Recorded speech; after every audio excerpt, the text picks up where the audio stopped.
Nice! And it's a 1v1! Sorcerer!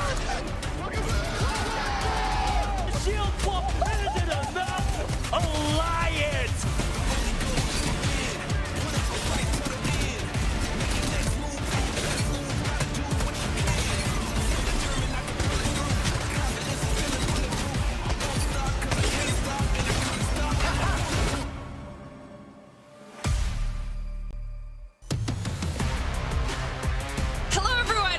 To the Apex Legends Global Series. We're back again for the weekend, and today is the last day of the regular season here in EMEA, which means today we will determine which squads will be continuing on to EMEA's regional finals. Which teams will fight their way through to the next phase of the competition? Only time will tell. So let's get into it. All right, my name's Glitter Explosion. I'm going to be your host here for today. So let's bring our fabulous casters in as well, because we've got Dia and Genome looking great, ready to talk you through everything we've got going on here in match day 9. Dia, how are you feeling? I mean, I'm feeling really good. I cast ALGS yesterday. I'm casting ALGS today. There is no way. There aren't more. I guess there are more ALGS days to cast. I could have done APAC North and South, but then Genome, I think I'd be pretty tired. Well, yeah, I agree. There have been some long ALGS days in my past, and even for these players, you know, going back to back. Obviously, Group C has to play twice, and yeah, look, some people get up at 2 a.m. to, I don't know, go fishing, to look at the stars. Sure. Me, I get up at 2 a.m. to watch European adults play video games. That's just, you know, that's just my happy place.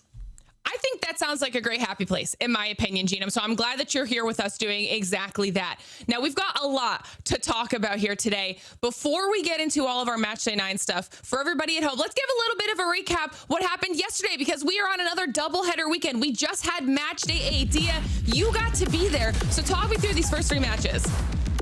Yeah, the adrenaline on Stormpoint was palpable, and especially in our first game, we were talking up the GoNext and Alliance rivalry that is starting to stir in EMEA, or has been stirring throughout the course of this split. But off the back of that, it was Navi that profited with a Game 1 win out in the open on Stormpoint. Alliance did strike back hard, though, with an impressive victory in Game number 2.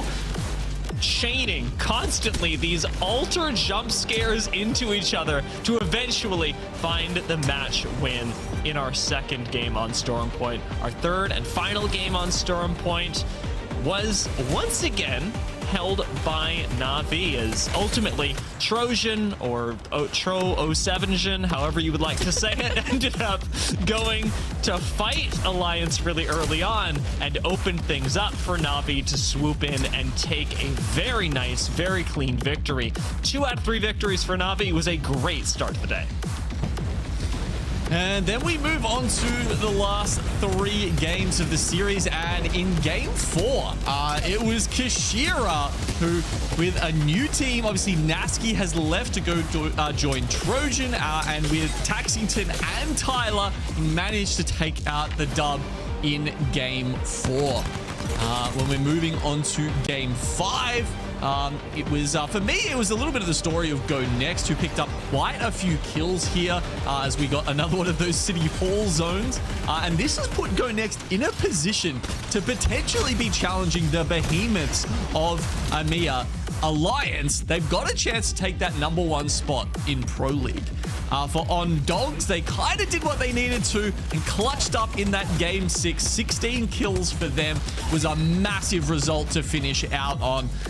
And, you know, they really needed it. That got them a top 5, and they'll probably need another one today. But we can talk about the, you know, potential qualification pass for regional finals a little bit later. Yeah, definitely a very exciting day yesterday as we get to see what that resulted in for the top 5. Alliance in first by a large margin, but one of the important things to notice is that obviously this is the last day of the regular season, which means Group A will not be playing here today. Alliance is in that group, so this big point sponge, which we talk about a lot throughout the entire season, will not be in the lobby here today, which does open up a lot of opportunity for so many of these other teams, because there are not a lot of opportunities left to get some points on the board. So now that everybody has a little bit of a recap about what happened yesterday, let's dive into what we have to talk about today. It's all about regional finals. We're going to keep talking about this, which teams continue on their journey, and the biggest part of that story will be the fate of the last remaining 8 spots to regional finals. And which of those teams is going to be filling those spots? Let's take a look. Our groups today are groups B and C, and there are many squads that could be filling those slots. We've got Citadel Gaming, we've got cybercats, I mean, Empire, Roadhouse, Ronin, Navi, so many squads in here that are teams that we've been paying attention to throughout the season. So now let's see what that means for our regional standings. We already have quite a few teams that have qualified through to regional finals, and these are the teams that are now on your screen. Alliance up there in first, followed by GoNext, and then Passion being the last team that's qualified so far definitively. There are still 8 spots remaining, and that's what we're really focusing on here today. We'll take a look at the overall scoreboard so everybody at home can kind of see what that means, because this is what happens all the time. As you can see on the scoreboard, it is very, very close. Our teams are separated by just a few points here and there, Genome, and so this is going to be a really important day for our teams. Absolutely. I mean, if you look at the series played number there, that'll give you a bit of a key of sort of who we're looking at today. If you're 6, that means your sort of chances of getting into the regional final have mostly been locked in at this point. You know, the fact that we've got Trojan only 1 point away from hitting 56, which I think we've got stapled in there as our, you know, definitely going to qualify position, means the teams, so from say 13 to sort of, you know, 17, 18, they're looking pretty good. From there down, we are looking for some big performances from other teams to try and jump their way up into the top 20 and make it to the regional finals, which will be occurring next week. Yeah, I think there's going to be a lot of storylines that we have to be following here to see what that means for our team. So let's start kind of narrowing down on which ones we want to be focusing on here today. Dia, I want to start with you. Talk to me about one of the teams that you think will be important for our overall ALGS story. I'm looking specifically at the team with probably the lowest bar to meet, but one of the highest ceilings in terms of how far they can go. Trojan was a team that, as Nasky talked about in his interview yesterday, is put together for the longevity of the roster. They're planning to take this not just into regional finals, perhaps into champs, but more importantly, into the next coming year of competition. And Trojan have already shown some remarkable consistency, even through roster swaps, starting off the last match day that they played in match day 6 with a 7th place, and yesterday, even after a roster swap, moving into 6th place in a match day where Alliance was playing, where, as you talked about, there was an incredible amount of point sponging going on. The ceiling for the squad is very high, and it does look like their storm point, those older maps that are more practiced, are looking a little bit better for them, but they've only got to avoid getting 20th place today. Anything but that will get them 1 point, will get them into the regional finals. So look forward to seeing Trojan in the regional finals. I think today is really about what they're going to look like when they get there. But I want to know, Genome, who are you looking for? Yeah, well, I'm going to keep my focus on Ondogs here. For me, this is like the next generation of Apex. And I feel like, you know, around the world, we've seen this sort of next generation coming through, right? And to put that into context, Catch that we're watching here was 11 years old when Hal won his first, the first ever Apex LAN, right? So the fact that we're seeing these guys now turn up, be at the top level of Apex, and be able to have massive games like this one that we saw right here in the 6th game of the series is really cool. You know, I like how they're approaching the draft. I like how they're approaching the legend ban system right now. Some people have said Apex is the most complicated right now, competitively, that it's ever been. But I think a team like Ondogs, they've been rising to the challenge, especially considering their relative inexperience at this level of play. But every regional finals, every match point, every LAN that you play really helps get you ready for the future of your competitive career. So I'd love to see them. They'll probably need a top 5 to make it into that regional finals, but I think that's doable for them. Yeah, I think these are two really strong choices so far as our storylines go. For me, I want to focus on Empire Gaming. Now, if you recall, they were one of those teams that has already qualified through to regional finals, but I would still like to talk about them, okay? The roster of Liffin, Arctic, and Basate. And Now, just because they are qualified for regional finals does not mean that their journey is finished yet. And that's why I think the story is so interesting, because they are a team right now whose champs points do not qualify them through champs points alone. We've talked so many times about there are 3 ways to qualify for champs. It's either winning Pro League and regional finals, your champs points, or LCQ. And right now they've made the step to regional finals. But if they want to make it to champs, they have to win. Either that, or they then are stuck fighting through LCQ, and that's always a tough spot to be in. But Empire Gaming, coming off of the last time we saw them, had a really strong performance. Not only did they win the day, but they closed out with a 1st and 2nd place finish on World's Edge, the same map that we'll be starting with here today. So not only are they coming in on a strong map for them, but with a little bit of momentum, hopefully some confidence. And I think that that confidence is best exemplified by the fact that we even got to see a tweet from Bazate as soon as they won first on the day, all caps, loved my teammates. I mean, why wouldn't you? They've shown us that they have the ability to be at the top. It's just about finding that consistency for Empire and being able to do so when you've got the best in the region qualifying through to regional finals. So now that I've kind of started that conversation a little bit, let's just dive into it, okay? Obviously, all of these teams are trying to make their way through to champs. That's what everyone is fighting for at the end of the day. These are our championship standings right now, and what we'll notice here is that the teams with the stars next to them are the teams that are currently doing well for themselves at the top of their region, and that is going to be something important to note, because you can see the dotted line. There are only so many points available based off of your championship points. If we were to end everything right now, this is where our teams would be. The stars, once again, like I said, denoting that they are at the top of their region, and that would be a spot that they would then have won through winning their Pro League to get through to champs. If that happens, if they do win their Pro League, their spot in the top 24 based off of champs points then gets bumped down to those teams that you'll see below the dotted line. Now, if every single team that won Pro League also won regional finals, the absolute maximum amount of spots that could then become available are 32. So anybody below that 32 line will not be able to qualify based off of their champs points. But that is also not guaranteed. Maybe only 1, 2, 3, 4 spots opens up below that dotted line. So there are still some things in flux here. Nothing is 100% set yet. So it's going to be a really important day for a lot of these teams. But we keep talking about champs. Do you want to go to champs?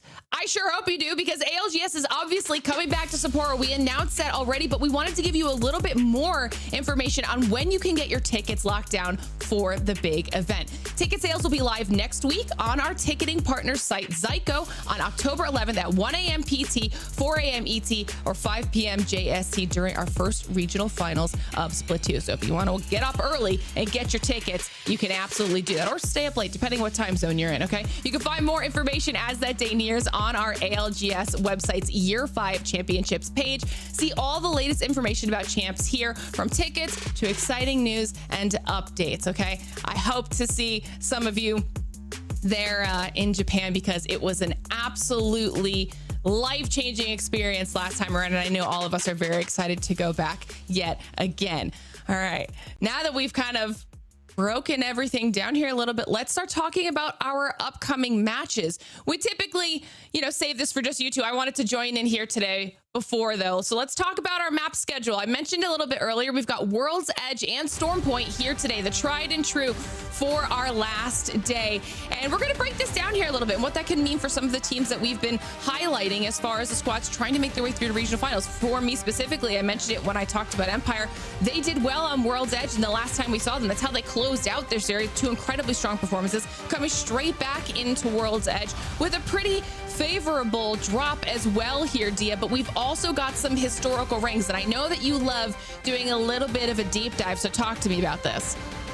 Yeah, I'll throw a bone to Empire. They've actually drafted themselves a pretty decent spot, because when you're looking at these rings, what's important to focus on is where they've been ending, say historically, what teams might be expecting coming into today as to where they'll be seeing end zones. And that's going to be largely towards the whole south side of the map. We've got a few over in Monument and then over in Skyhook, where we'll find Empire, who you just talked about. Now, some of the other teams that we can look for are going to be down in the south, and I actually want to bring up where all the teams have chosen to land at this point to talk a little bit about how teams like Empire and Cybercats are going to be landing up north at Skyhook. But then a little bit further down in the south, we've got teams like Legion at Tree and Nameless at Thermal Station that could take advantage of a lot of these southern zones. Over in Storm Point, there has been, admittedly, Genome, quite a bit of crowding in the southwestern side of the zone. It does seem like we could not get away from Barometer in this whole southwest side yesterday. We'll see if that changes today. Yeah, there's I do spy a few circles down on the south side for sure. It always is a question of, you know, we don't have that much data in just one set, in one split of Pro League, right? It's not that many end circles. It's hard to get, like, you know, a solid sample size, I guess, is what I'm trying to say. But why don't we have a look at the actual draft here to see where all 40 spots were chosen? Because this, for my money, is the hardest draft of the split, right? E-District, with its equanimity, I suppose, across the board, makes it pretty simple, whereas Stormpoint and World's Edge had a clear pecking order, and it actually makes it quite hard to decide which one to go for first. Now, Empire, they're going for Skyhook West first.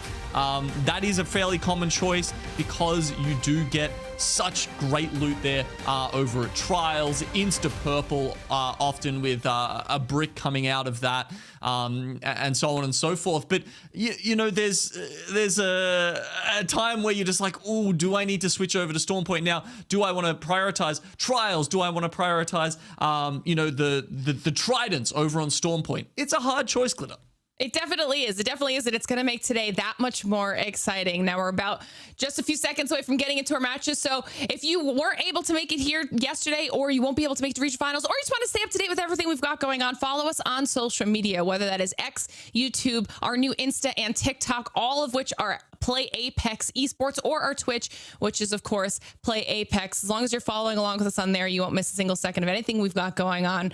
And there's some really fun content that we've got going on over there as well. So, you know, I've mentioned giveaways in the past, so make sure you check that out. But like I said, our match number 1 is ready to get underway. Day 9 is ready to get underway. Gino, let's dive into it. Let's do it. Genome, I gotta be real with you. You made me Google the word equanimity. And now, did I use it correctly? now I'm educated, but I'm gonna be drawn to using the word way too much today because I've just learned something about it. So that's the second word you're gonna have to police me on that.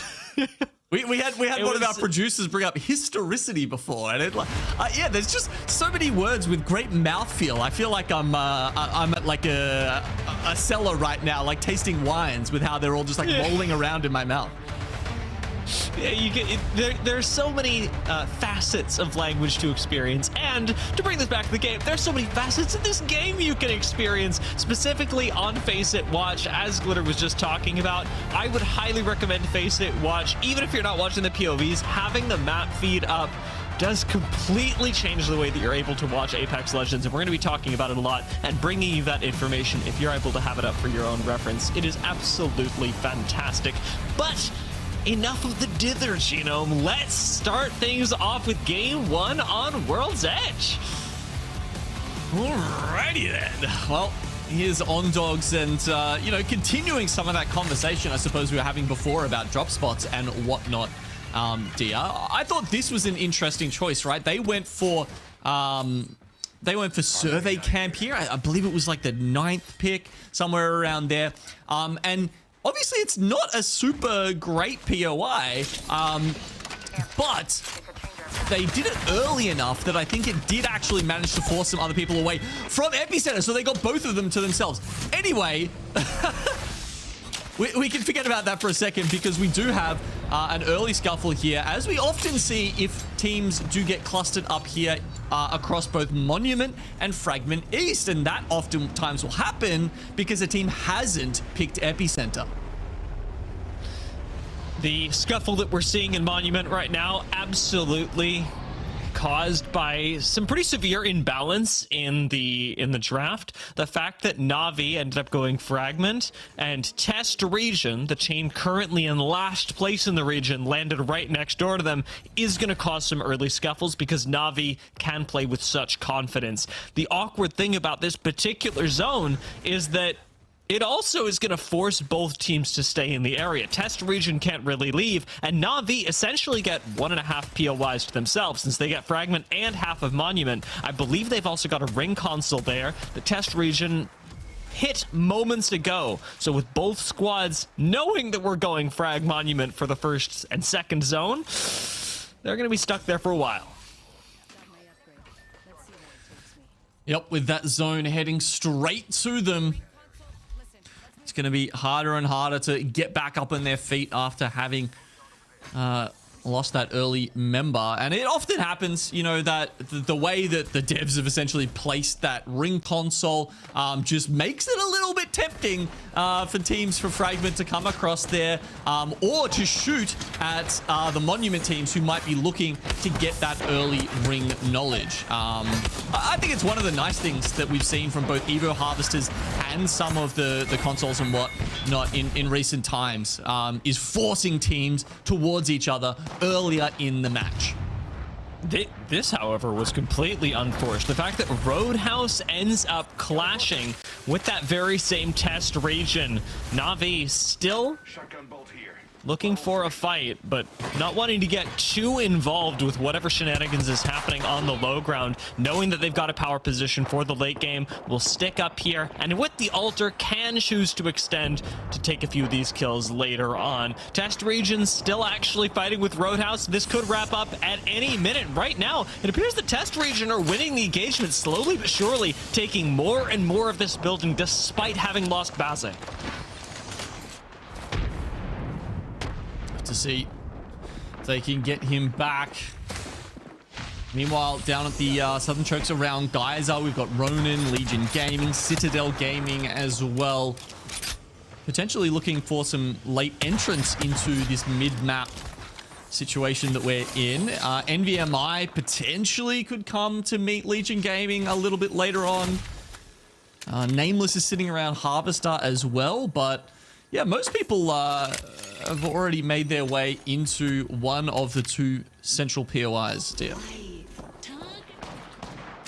It's funny how Roadhouse, in contrast, had to make their way right into the center of the map, lose two members, and get right out again, having rotated now towards Lava Siphon, where SJP2, on the opposite journey, have continued their movement straight into Monument. It is going to be a pretty crowded zone. We've still got cybercats approaching from the north. We've got Ronin out in Overlook, getting a little bit more data, and we've got Empire sitting in Countdown. Those three teams making their way in from the northern side of this zone. Well, we still got a lot of space. A team like GoNext, however, up by Epicenter, could very easily run into cybercats should they choose to delay a movement into a couple buildings. Yeah, and I wouldn't be surprised if they do that, right? I think sitting on the edge where these icicles are is a pretty common spot to be looking for KP in these zones. It is a little bit risky depending on where it pulls. I think if the zone's a little bit more north than it is currently, it's a lot more of a power position. Right now, I think they're more likely to just get kind of stuffed over and have to make their own desperate scramble in towards the buildings a little later. No surprise that Caustic is going to be our most picked legend in game number 1, something that has stayed true across most regions, across most days. Yeah, I don't know if you saw what happened in APAC North last night, dear. For the very first time, we had Caustic be available for all 6 matches. What insanity. What are they playing? Well, it's not Caustic. What? Yeah, well, I think what happened essentially was that a single team decided to play Watson with their Newcastle instead of Caustic with their Newcastle in game 1. And so that meant Newcastle went out first, and it sort of made this sort of cascading effect where other legends just kept having slightly more picks than Caustic, and he stuck around for the entire day. It was bizarre. That's so wild. Such an unusual thing to happen, especially this late in the season when most teams and most comps are already pretty well established. Speaking of, however, the Caustic specifically is going to be getting a lot of value with the amount of buildings in this zone. We knew it when we went to Monument, and it has stayed absolutely true. Especially as we pull out a little further towards the western side, I'm noticing Nameless's position down here in the south could be a pretty good one. It could be. The way I'm reading this, though, is I feel like it is going to be potentially pulling a little bit closer to, say, like the Monument itself, right? So a team like ONIC, SJP2, Pot, I think in the buildings are actually going to have good spots. I think if the zone is a little further south, that's when we tend to get the pools that sit sort of in the pocket outside of those tunnels, and you can sit in the RV down there, you know, those kind of positions, and really reap the rewards of an early setup down there, especially, of course, if you've got that Caustic Newcastle that we've been talking about to help yourself get established in the location. But as you say, depending on where NVMI depend to make their ingress into the circle, Nameless could be waiting for them. Attentive viewers might have noticed that Roadhouse have made a full recovery. They were down by Big Mod and are starting to move in. So that team, despite getting stymied earlier, trying to make their way into Monument. I don't know what, something is going on with, I think it's with you, Genome. You've made me like want to pick crazy words. Oh no. Oh no. A bit too much damage from range there. And Taskmaster's on the floor, but I don't know if he's going to stay there for too long. I feel like Pot have got a reasonably good position to get him back. They're playing the Altar, of course. That she is the queen of resets. If you've got an Altar on your team, you probably have the highest chance of getting back on your feet out of anyone when knocked. Incredible amount of safety, even for Nameless, who are sat in the southern choke right now. Their job really is going to be to watch their backs, where, as we mentioned, Roadhouse are coming from, but you can tell they're extending out, trying to take up as much space as possible, because you've always got the option to retreat with Altar and reset again. Hold this choke for even longer, and hopefully the space around it as well. GoNext are seeking a way into Monument as they are quickly running out of safe space up towards the northern side, but Light doesn't really know how he wants to approach it, and thus they're gonna back off, regroup at the Void Nexus, and try something else in the next little while. This small bit of epicenter that is still in provides a lot of safety for GoNext, but it is temporary because you and I both know we're going further south. Yeah. Yeah, I think this is sort of option B. Like option A that we talked about before is, you know, everyone gets pushed up underneath them, and it's a killing field for GoNext. This is sort of option B, where other teams that are playing Edge will also be in a similar situation, looking for that high ground on Epicenter, and you just fight them, and you just have to hope you are the better team, and perhaps have maybe picked up an extra Evo Harvester or two on your way in order to have the upper hand when you do take that fight. Roadhouse is starting to sneak up on Nameless. That happening towards the south side of the zone, while towards the north side, Pot starts swinging to look at Empire's position. These two teams actually pretty close to each other, and it looks like South. Roadhouse have kicked off the fight. It is absolutely going their way as well, since Nameless were retreating to this very same position. The Altar Portal can very quickly take them out, but Roadhouse gets shot in the side by none other than NVMI, forcing these three teams to try and reset, coexist for a little while longer. Roadhouse are going to try and hit the reset, leaving just Lufka back to Res Aku, while Blasts stays up and keeps this area that they've already claimed. I'm watching the map, though, and I'm a little bit concerned that Legion Gaming are actually thinking about a zone wrap here.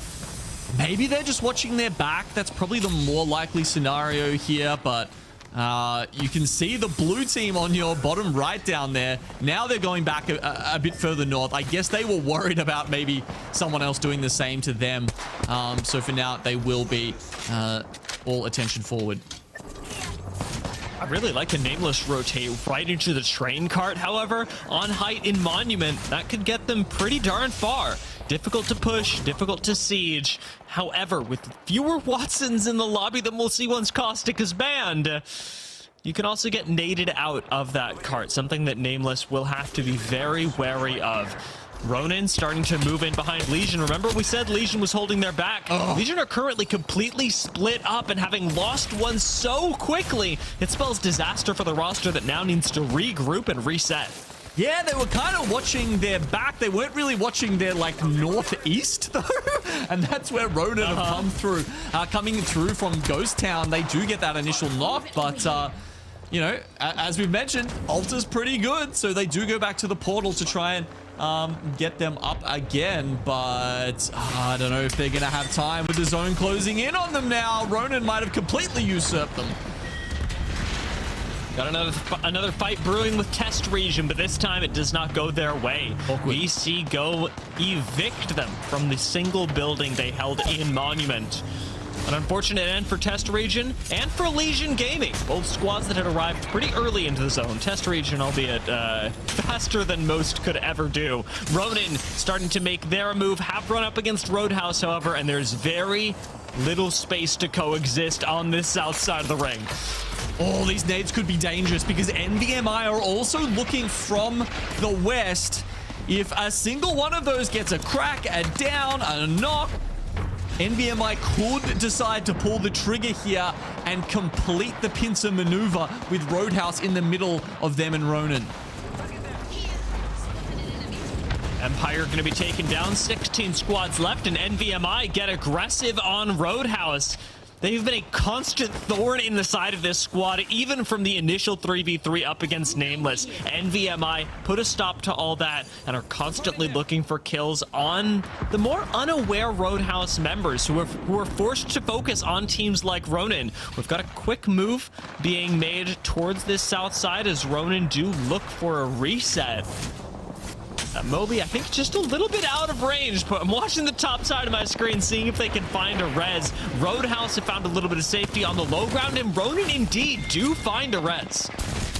That's crazy. I'm really surprised that NVMI haven't pushed them harder and faster, but I guess they are trying to prioritize their position, which they see as pretty good. Anyone on the south side of the tracks right now is going to be pretty happy. I think your earlier call out of that region was spot on, Dia. So having a look at these two teams, I think they are just so desperate to stay here and not die that they're a little bit worried about pushing. But surely, after that nade, you go in for that, right? What was that, like 150, 200 damage?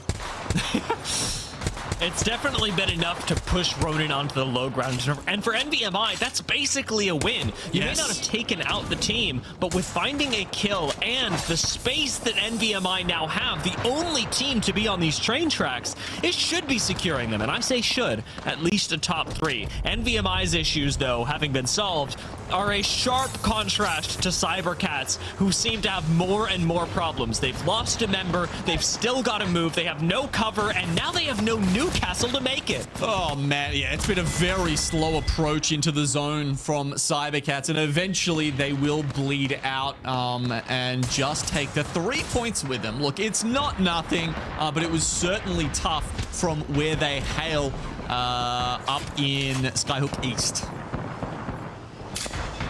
Take Flyte sitting in one of these few buildings. Take Flyte actually pretty darn close to where we're seeing teams like Trojan sit as well. All these buildings very occupied, and GoNext, unfortunately not going to be one of the members with a unit.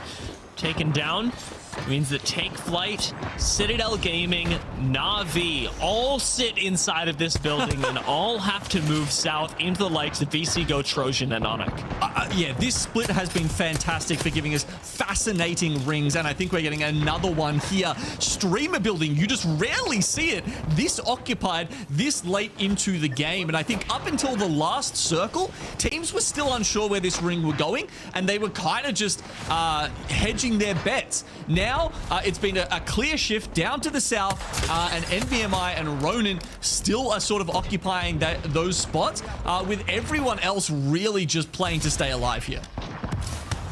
Real credit to NVMI here. They extended down to this train cart that SJP2 hold right now and wiped out Nameless. SJP2 have inherited a lot of safety off this, but NVMI show clear proactivity in being able to take out a squad that otherwise should have been safe for a long time. I hesitate to say that SJP2 are even safe, as they, much like Na'Vi, must start moving into the zone. SLR will not make it on this next rotate. Na'Vi, we're about to find out, but with Yarka being shot on the side, with Slab going down, Na'Vi get melted. No, 3 or 4 different teams coming out of train station and having to try and make their way to an already heavily occupied building here. And you can just see nades, gas grenades going everywhere, barely any playable space left alive. How many teams are going to come out of this? It feels like they're just dropping like flies at the moment. SJP2 will fall, and Trojan managed to defend against an attempted kidnap from ONIC. The nades still raining in, though, and zone control is so difficult to manage. Thermites are providing a crazy amount of value inside this building, but they're going to run out eventually. Roadhouse do fall, so that is another team taken off the board, despite having that early reset that went pretty well for them. And Trojan, now out of thermites and out of safety, still are besieged by 2 different teams, one peeking them from the stairs, one trying to come in the door. Surely this is the end of the road for Trojan. Take Flyte fall, and Trojan follow right after. Oh, no gas mask available for Nasky, and no chance of him staying alive there. NVMI continue to hold space up the top here. And I think, you know, what you were saying about them pushing out and being proactive is even more impressive when you consider that this is game 1, and the teams that they're doing that against most likely have a Newcastle and a Caustic, which makes them very hard to push. On Dogs getting hemmed into the stairs at the moment. Really awkward spot, given that they do have to leave, in theory, this building, although I don't see them being able to do it. No altar for the squad means that Trix has to pull off a portal play from inside. Billy's got an EMP to rip, making things a little bit more chaotic on the outside. But Trix has got to pull the portal play. Let's see where he goes, sending him off on a mission. Can he find a safe space? Trix places the portal on the lower floor, and On Dogs do end up sending Ronin, taking them out. But damn, they've got, how many kills is that? 7 kills already on the side of On Dogs, doing very well. VCGO out. ONIC, I love their little spot that they were playing on the outside. And now we've got NVMI peeking over the side here and continuing to pick up KP, but also just secure their unassailable position on the high ground. NVMI did all their work in the mid game. They know that at this point, the game is theirs to win. ONIC, the last surviving squad on the low ground, stands no chance against the Peacekeepers and the gas that is being rained down on them. YQ's done a lot of damage, but even that cannot challenge the position that NVMI earn as the winners of game 1. Absolutely incredible stuff there. I think that, yeah, that's exactly right, Dia. The mid-game was what put that exactly in the hands of NVMI. They end up with 25 points, and I'm going to be honest, I feel like they almost deserve even more. like so many of those kills were actually hidden away from them because they were inside the building where there's, you know, literally just no way to get those shots in. Also want to give out a shout out to ONIC there, who went second, and they took the unusual step of bunkering up outside the building where you're sort of maybe a little bit more exposed, but actually closer to the end circle. So you avoid a lot of the crush as the other teams come out of the building, and that nets them a second place. Impressive, you know, forethought from them as well.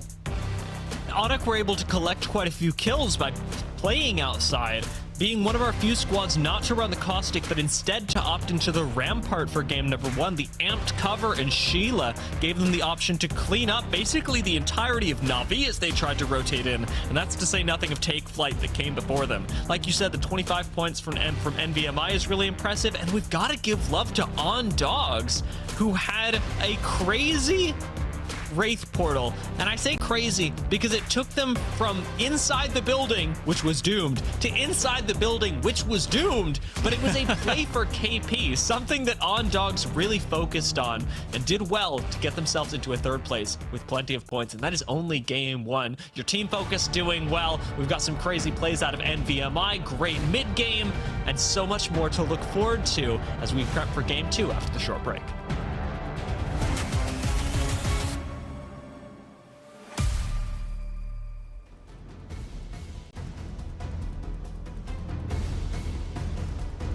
ちゃんが1人いましたが、それも落として、一番クリですね、ノイジー。はい、さあ一番いいところからさらにとどめのキャッスルボール。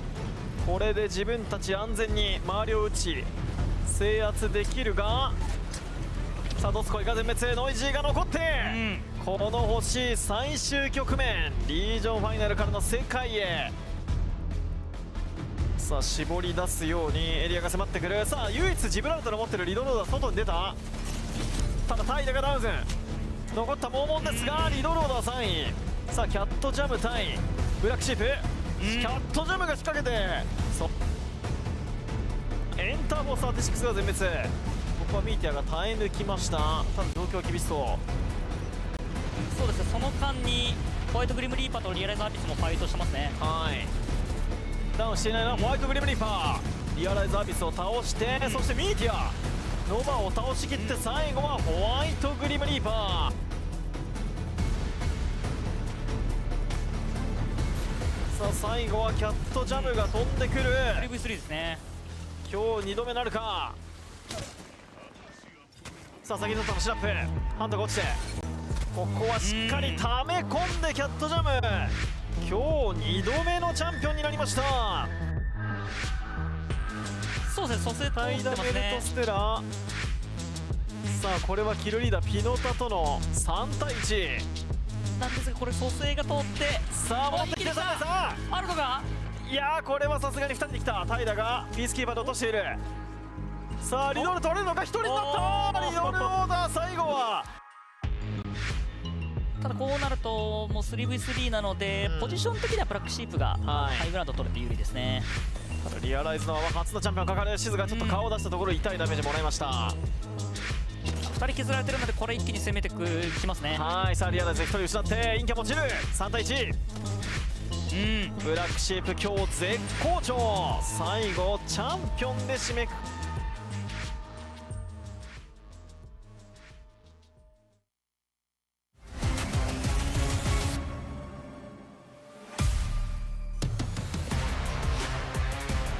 Welcome back, everybody. It's the Apex Legends Global Series. Great job in match number 1 there, Dia.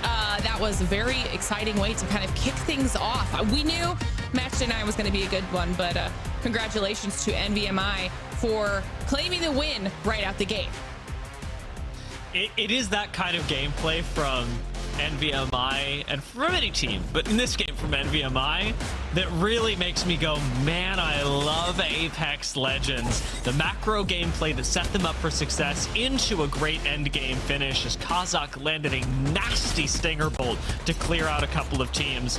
I know that Genome had some really nice things to say about ONIC as well, and I'd like to echo that.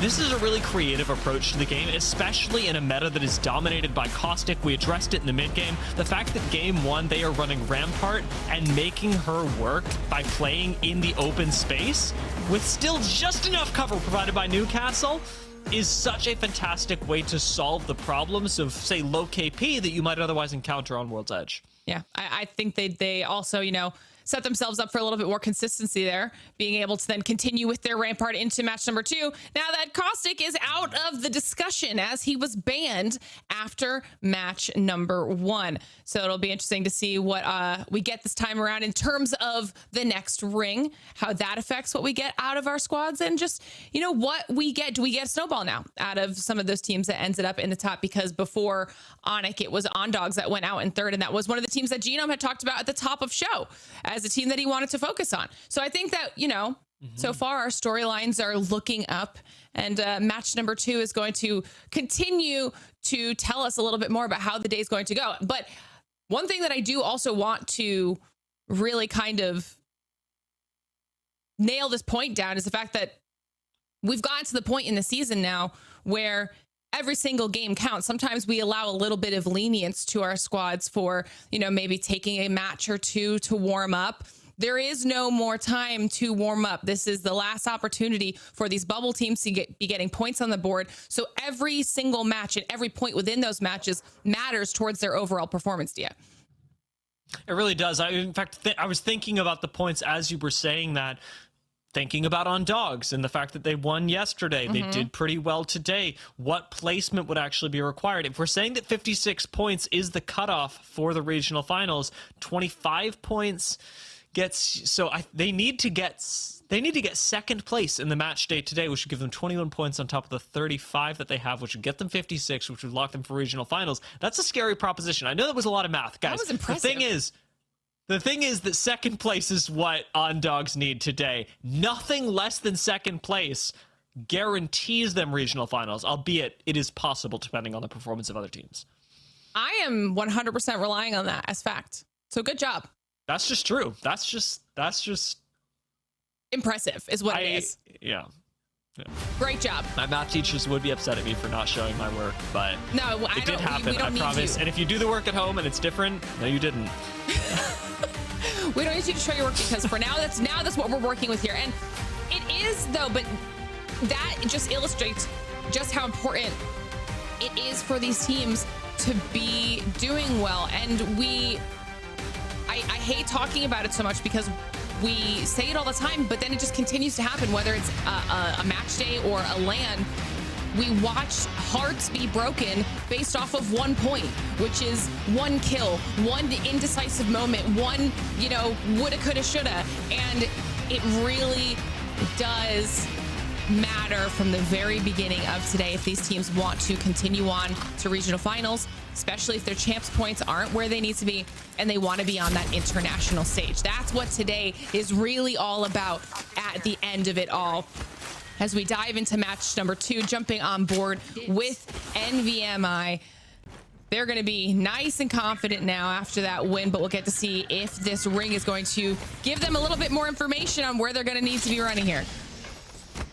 Our winners of game 1, and again, on this south side of the map that actually has a lot of zone pulls that have gone through it historically in EMEA, but they don't get one today, as this ring does appear, if you look in the upper left-hand corner of the screen, to pull them out and up towards the north. I would say centering largely around the Harvester area. We don't know, and most importantly, NVMI don't know where the next ring will go. Nameless, however, over in Thermal Station do have a really good idea, as will Pot, who have access to Mirage Etoile really early on, that we're heading into this staging Mirage area, and that should give ONIC a huge advantage if they are able to get the ring scan early. They're going for it right now over at Mirage Etoile, and then ONIC need to hustle into position.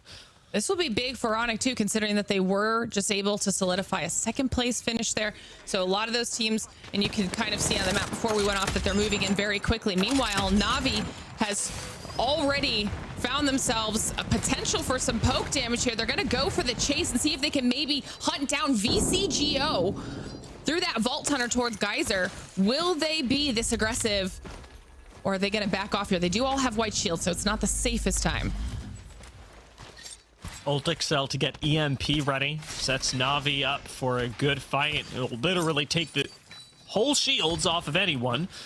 That includes VC Go at this point in the game. Ronin, however, wait in Geyser for both teams to rotate in. So if you do start a fight, you want to finish it quickly. And Na'Vi, undaunted right now, push VCGO out and into the arms, the waiting arms of Ronin with a 3-2-1. That's Mirage down. This is going to be a real rough pinch here for VCGO. They're not going to have anywhere to back off to. The Sheila is out already in the hands of Nate, but he does get knocked from the return fire. This could provide a little bit of breathing room. Ronin able to clean that up, though, and Na'Vi looking to move in quickly after. This could be the downfall of VCGO very early, and they're out. Pinch between two squads. That was a rock in a hard place. Ronin the rock and Na'Vi. Wait, rock and a... No, that would make them both a rock. It doesn't matter. Na'Vi now looking up at Ronin, who have made a recovery. Like you talked about, it was a quick cover of this door with Sheila. Nate got knocked, but instantly picked back up as VCGO were taken care of by Na'Vi. Now no real way out for Na'Vi. Does put them in an awkward position. Do you go out into Ronin, who have now better shields and more loot? Or do you sit in this tunnel for a while and hope that they go away?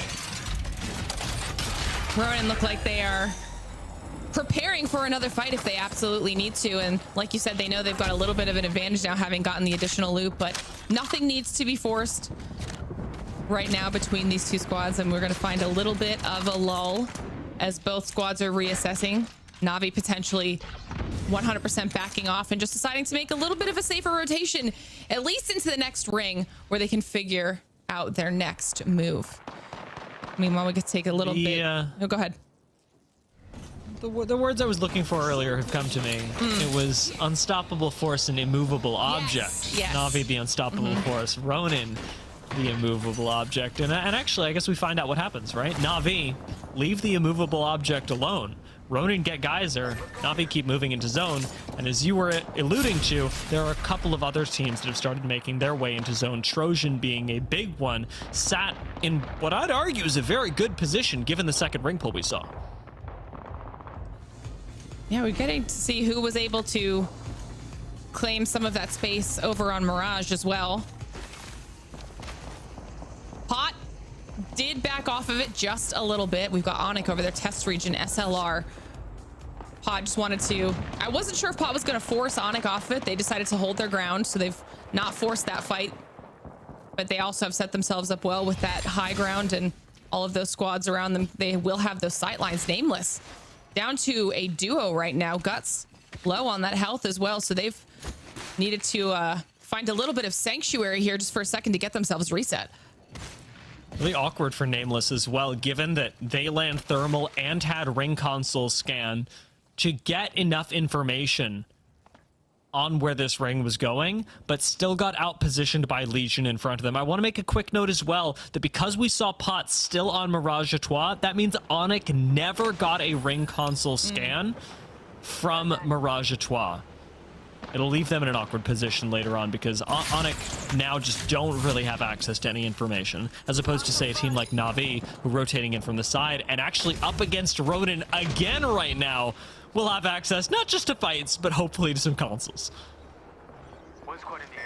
And now you find Na'Vi with a little bit of that advantage as they are trying to look down and see what Ronin are going to decide to do. They might be using that Geyser to wrap here. Meanwhile, GoNext up on the northern side, finding cybercats in their crosshairs. An opportunity for GoNext to pick up some points here, really kind of clear out that north side. They do decide to back off after getting the first knock and just kind of claim that space over at Countdown. Works for them, but oh my, these teams are mirroring each other. I want to say that this is a Na'Vi aggressive position, but it feels like Ronin are just as ready to fight at any opportunity. Na'Vi, however, do have the zone advantage, and we're going to use Void Nexuses, Void Nexi, to get back and reset for Ronin. Na'Vi not too anxious to take that one, instead continuing to gatekeep Ronin for as long as possible. This is 3 KP that as long as you play your cards right, you are going to secure. Nate, last member standing, is going to get EMP'd on top of it all. And this is likely the end of Ronin as Nate falls, and that means they've got 1, maybe 2 members left standing. This was rough, and this is the indecision that I was talking about earlier. If there's a moment that you just wait a second too long, it could spell your downfall. Ronin now having to run back the way they were originally going, down to a duo. They're going to have to look for a reset here. They're going to head a little bit towards Lava Siphon, see if they can maybe play safer. But Na'Vi did well, holding their position there after they had backed off, knowing that there were only so many opportunities for Ronin to make their way out of Geyser, and picked up an additional point because of it. And now you can see they've got a pretty safe rotation all the way through Monument there. So they'll have a little bit of time to breathe and get some additional information as they head towards that ring console. Meanwhile, we can see where the next shift is going, Dia. And like you mentioned, Trojan are in a pretty comfortable position.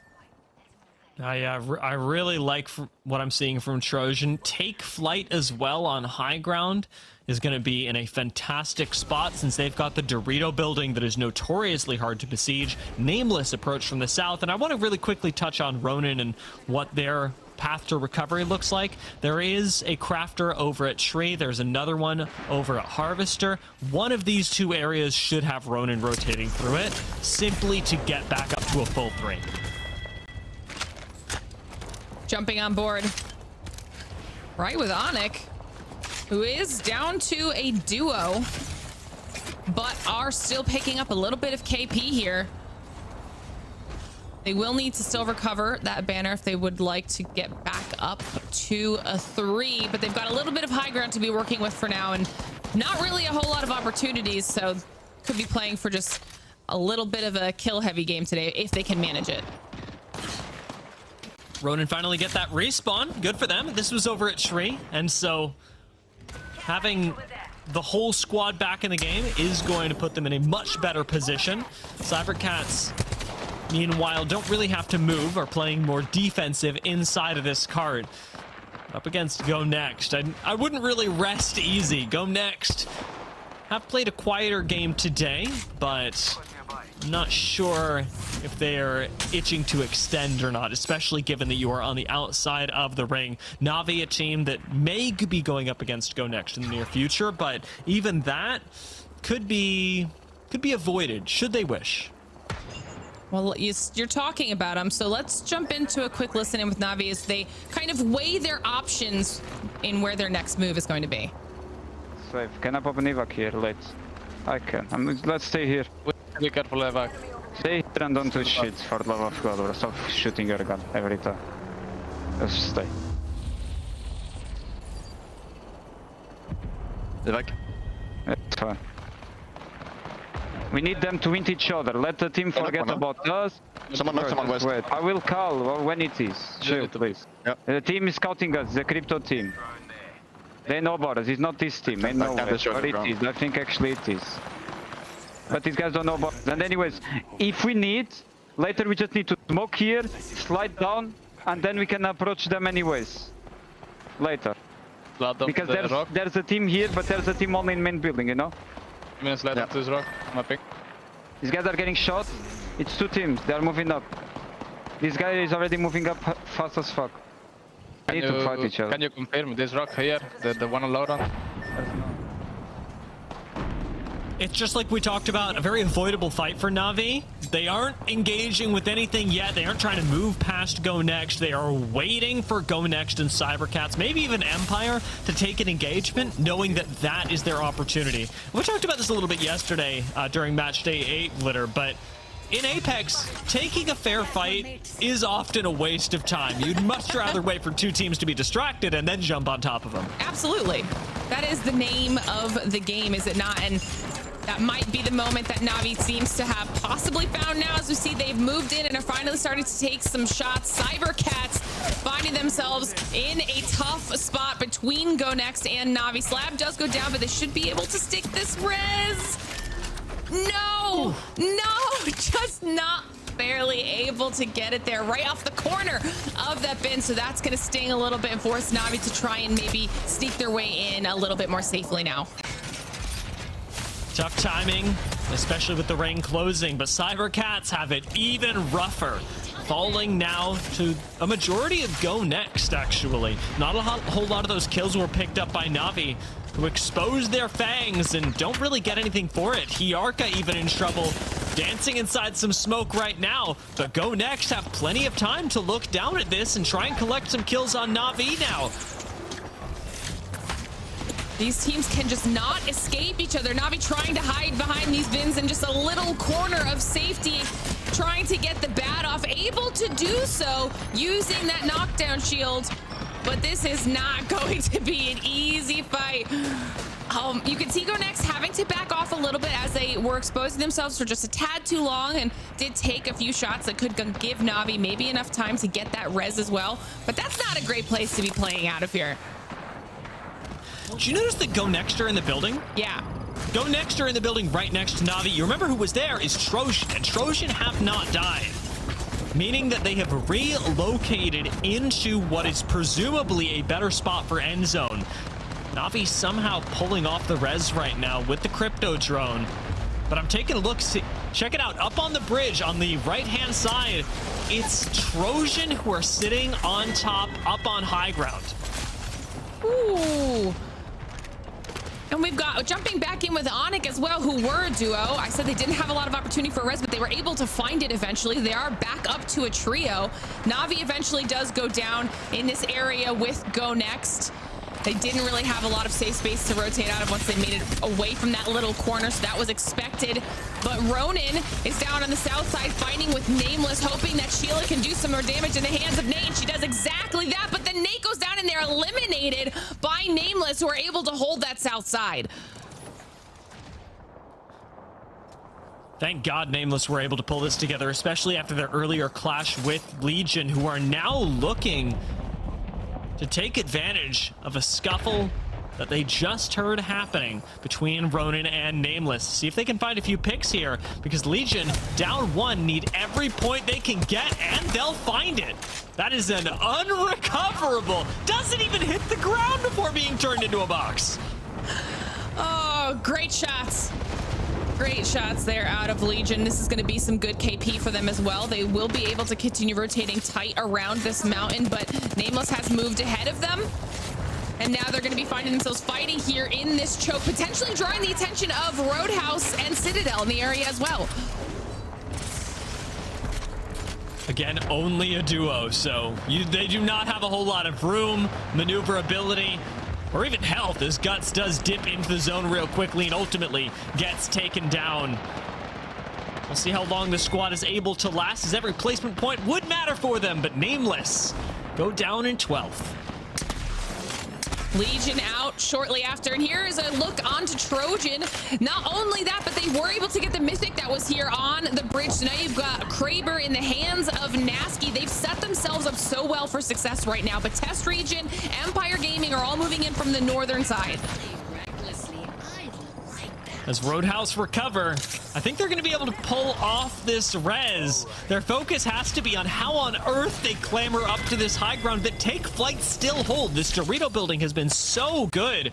Newcastle res comes in. Roadhouse have the time to reset. But what they don't have is a safe rotation ahead of them. No Wraith, no Ash. It's going to be all altar portals or nothing. You know, this is definitely going to be a tough rotate through from the teams on the south side, but now I'm looking at ONIC as well. I'm looking at the map. You've got ONIC and Trojan, the only two teams that are holding space in the next circle right now. And with the likes of Roadhouse and Take Flight, NVMI, Citadel, all on the southern side that will have to move in, this is going to be a big collapse. This is their game. This is their zone to take advantage of their power position. Let's have a listen in with Take Flight as they fight for the high ground. I cannot find that. Fine. Having a medkit here. Loading in. He's looking up here, it's a solo. Can you pick over with me? 1 second. Having a medkit. 1 second. He's below me. We're gonna have to jump down. Just jump down, jump down, jump down. It's a solo on you, Neki, in front of you. Think. He's in front of you on the car. We need to kill him on the car. Close. I'm taking TP. I'm swinging. Swinging him. Can you put TP for me? Or no? Dead. Put TP for him. I got Kraber. You can raise me here. Come here, Neki. You may have to queue through. Huh? Bro, no, man.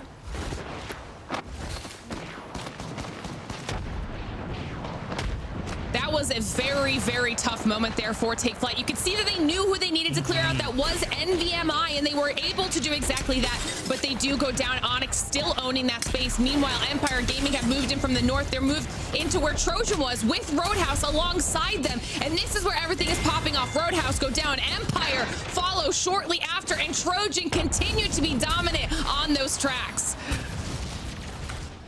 And now coming up, right to Trojan, like you talked about. This is the team that took down Take Flight, that eliminated the squad in a power position. But ONIC is the team that has inherited that high ground. See what they're able to do with it as ONIC's creative solutions earned them a second place in last game. Can it get them first in this one? With only SLR and Trojan left, Trojan have navigated this game so well. And they have a Kraber. I don't know about this one, Glitter. This could go either way. I think this is going to be a fun ending. Credit to ONIC, too, though, for being able to acquire that high ground as we wait to see what Nasky does with the final bullet in this Kraber. Will it connect and make a difference? At least it's keeping the teams off of them for now, combined with the Sheila and the Rampart walls. So this could be a big moment for Trojan. ONIC waiting in the wings to see what they do, and SLR just hoping no one looks at them right now off to the side, as they don't have a whole lot of cover to be working with here. This is going to be all down to whichever team makes the first move. Trojan are going to need nades in order to clear ONIC out from behind this amped cover. There goes one. Skynade not connecting onto EQ, but he watches it. Next one does a tickle of damage, but it's a very awkward spot for 07. Wow. And they come right underneath now. Smooth moves. SLR, though, looking to punish. Oh, this is rough. ONIC looking down onto Trojan as they start doing lots of damage. This could open up. SLR peeking around the side to do damage onto them as well. ONIC doing a great job managing both of these teams below them, forcing them to move in onto Trojan. SLR take Trojan out. It's all down to ONIC on the high ground to close out match number 2 here. The PK putting in work for Sedan, and it's a little ring around the rosy here between these shields before ONIC is able to close out match number 2. Great close, and like you talked about, the control over other teams was really the focus for me. ONIC have the high ground, but they focus on Trojan, and SLR do as well. Knowing that, the game solves itself for ONIC. SLR don't have sight lines on them, and it is a one-directional bully train that goes from ONIC onto the rest of the lobby. You know, this is a very small thing, but it happened when we weren't necessarily focusing on it, but ONIC had gone for a kidnap on to Take Flight. They missed the kidnap, but it made Take Flight realize that not only was ONIC aware of their position, but that they didn't necessarily have a safe place to push in as the ring was closing. And that was one of the big reasons that forced Take Flight down below to have to push NVMI and try to go for that KP. That one small kidnap attempt alone really solidified safety for ONIC in that high ground position, and it allowed them to stay there for so long while everybody else was in the middle of chaos, that I think that alone is one of the biggest factors in why they're able to win that game.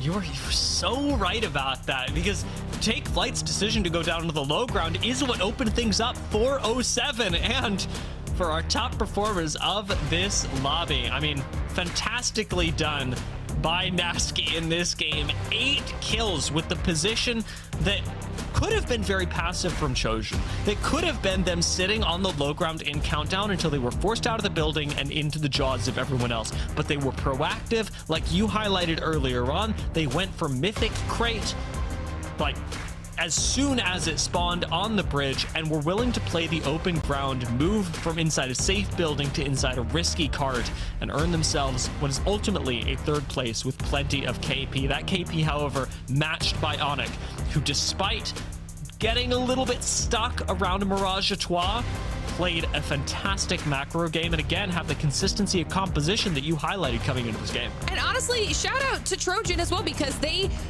called strong position after strong position. Like you were saying, they played it well. It was truly just the unfortunate circumstance that is Apex Legends. Sometimes that final move into the next position just was the unlucky one. They happens to be the team that got focused by both of the other two teams. So still, Trojan looked very strong. They looked really cohesive there. They had to take a lot of fights around ring 4 that they were successful with. So I see a lot of things that I'm liking out of our top teams here so far, but that is just match number 2 on the day. We still have one more match left on World's Edge. Before we get into it, though, we're going to send it to a short break, so don't go anywhere. We'll be right back.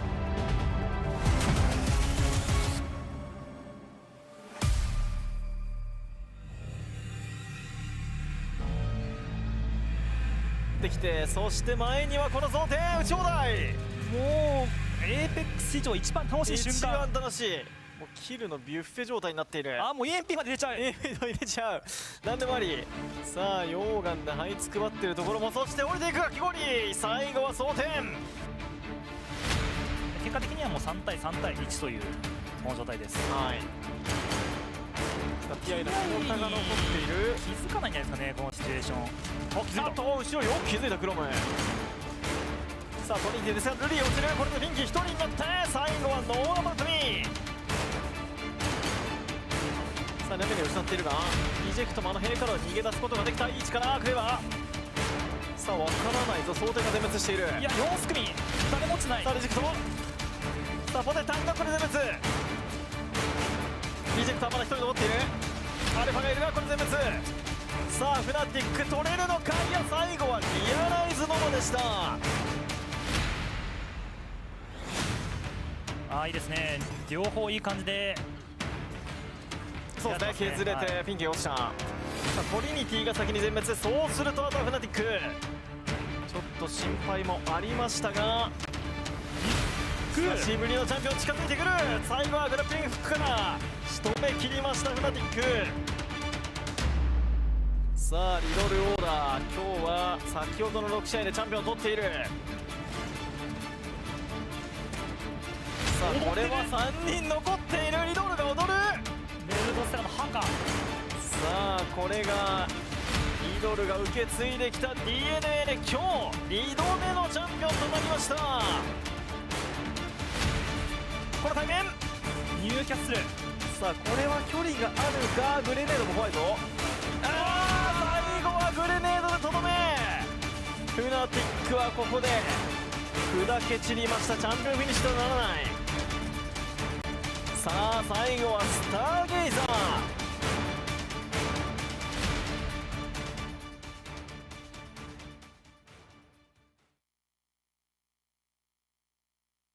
Sony InZone, the official monitor of the Apex Legends Global Series.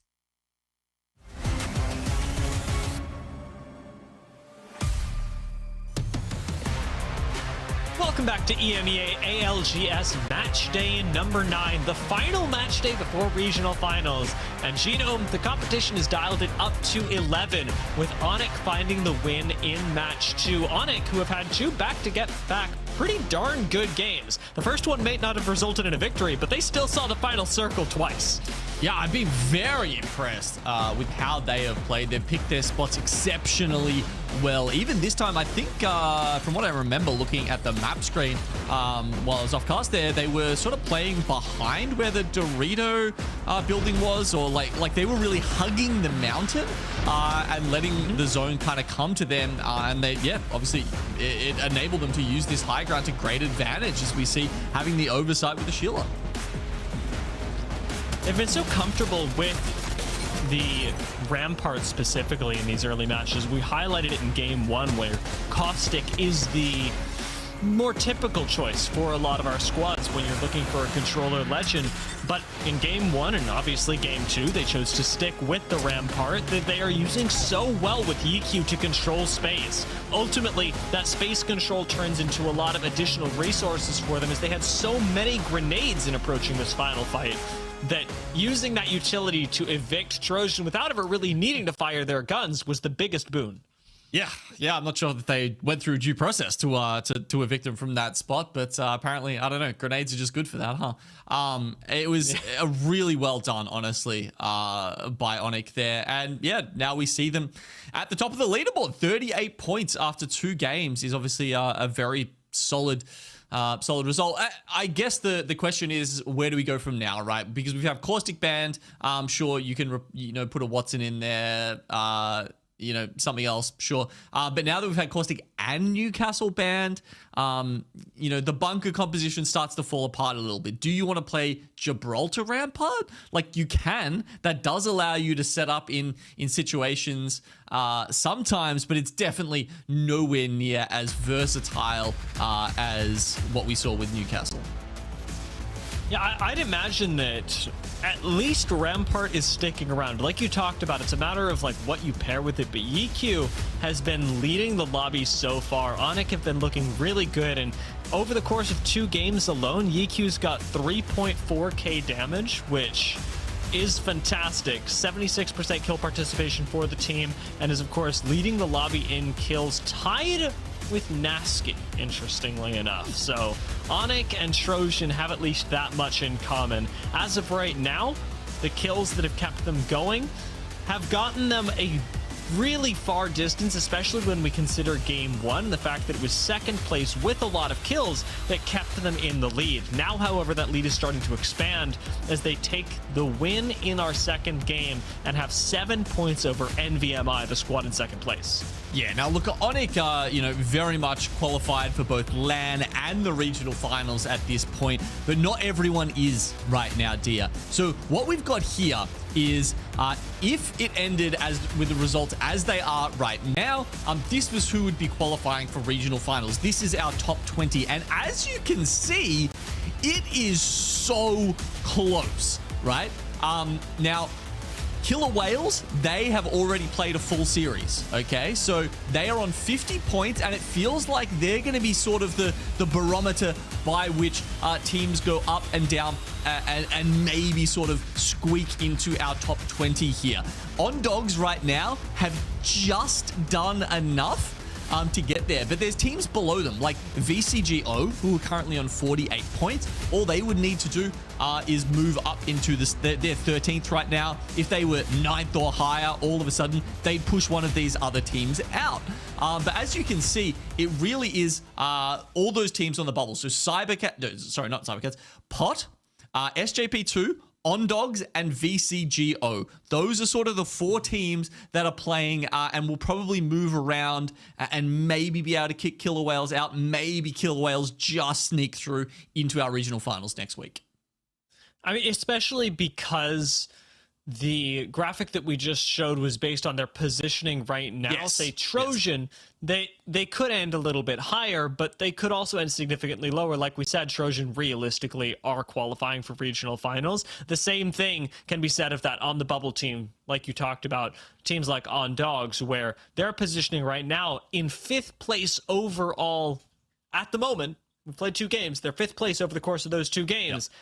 If they drop from that, suddenly they have less than 50 points, and that starts to get really awkward in terms of who's able to overtake them, how many points other teams are soaking up. OnDogs need to stay at this level or higher in order to feel, and I hesitate to even call it safe, in order to feel relevant. Yeah, exactly. So it's kind of a top 5 for them, and then for some of those other teams who had slightly more points to start with, yeah, they can afford a few more positions, but it's really that 50-point cutoff, I think, that I'm kind of going to be looking about, because so many teams just seem to be clustered around that spot right at the moment. As of right now, Roadhouse do currently lead over OnDogs, but a couple of other teams that do need to perform today. We talked about OnDogs, Nameless, Vortex, SLR also need to place extraordinarily high in order to secure their regional finals spot. And then we've got teams like Take Flight, Legion, and Test Region. Test Region, an interesting exception, since actually mathematically they cannot qualify for regional finals. This is more of a preparation day for LCQ for them. Yeah. Obviously, a lot of these teams, just regional finals is the first step. But, you know, to qualify for Sapporo for a lot of them, they do actually need to then win regional finals, which of course will be a big ask when you've got, you know, teams like Alliance who we're not seeing today. They're trying to snatch that away from you, and that's going to be a tough ask for anybody in the world, let alone the other best teams in the EMEA region. We didn't talk about this in the pre-show, right? But as of right now, there are 2 teams from EMEA going to champs, barring anything else happening. Regional finals, having a wild winner out of nowhere. As of this very moment, that's what's happening. And if we would need to expand a few more slots. We would need to have some regional finals victors open up more qualifications via champ points to get that number even higher, because right now it is extremely limited, and the reality for this region is that this match day is so important because it gives you another shot at being one of those very few lucky teams that are able to make it to Japan. Yeah, I mean, I've gone through a lot of these scenarios. We've had, you know, people like Zephyr in the background, you know, running some Monte Carlo simulations, a lot of really nerdy stuff as we do finally get into our game 3 here, and it heads up towards north, where Ondogs, I believe, do they not have? Ooh, hard to see. They do? Epicenter? Okay, yeah, he's just hovering over it right now. Yeah, okay, so they do have the ring console over there, so hopefully they get that information and start making their move really soon. But yeah, just to finish that point off, Dia, they... Oh, what was I talking about? It was something about champs qualification points. It was about the Monte Carlos and yes, EMEA right. So I think the most likely scenario is that we have 28 to 30 slots available. I think there might be 1 or 2 teams, like, who was it, Certain or Unlimited from APAC North, I think are likely chances to win from outside that top 32 as far as champs points go. And I think we'll probably have, say, 4 to 6 slots open up and be available to our competitors here.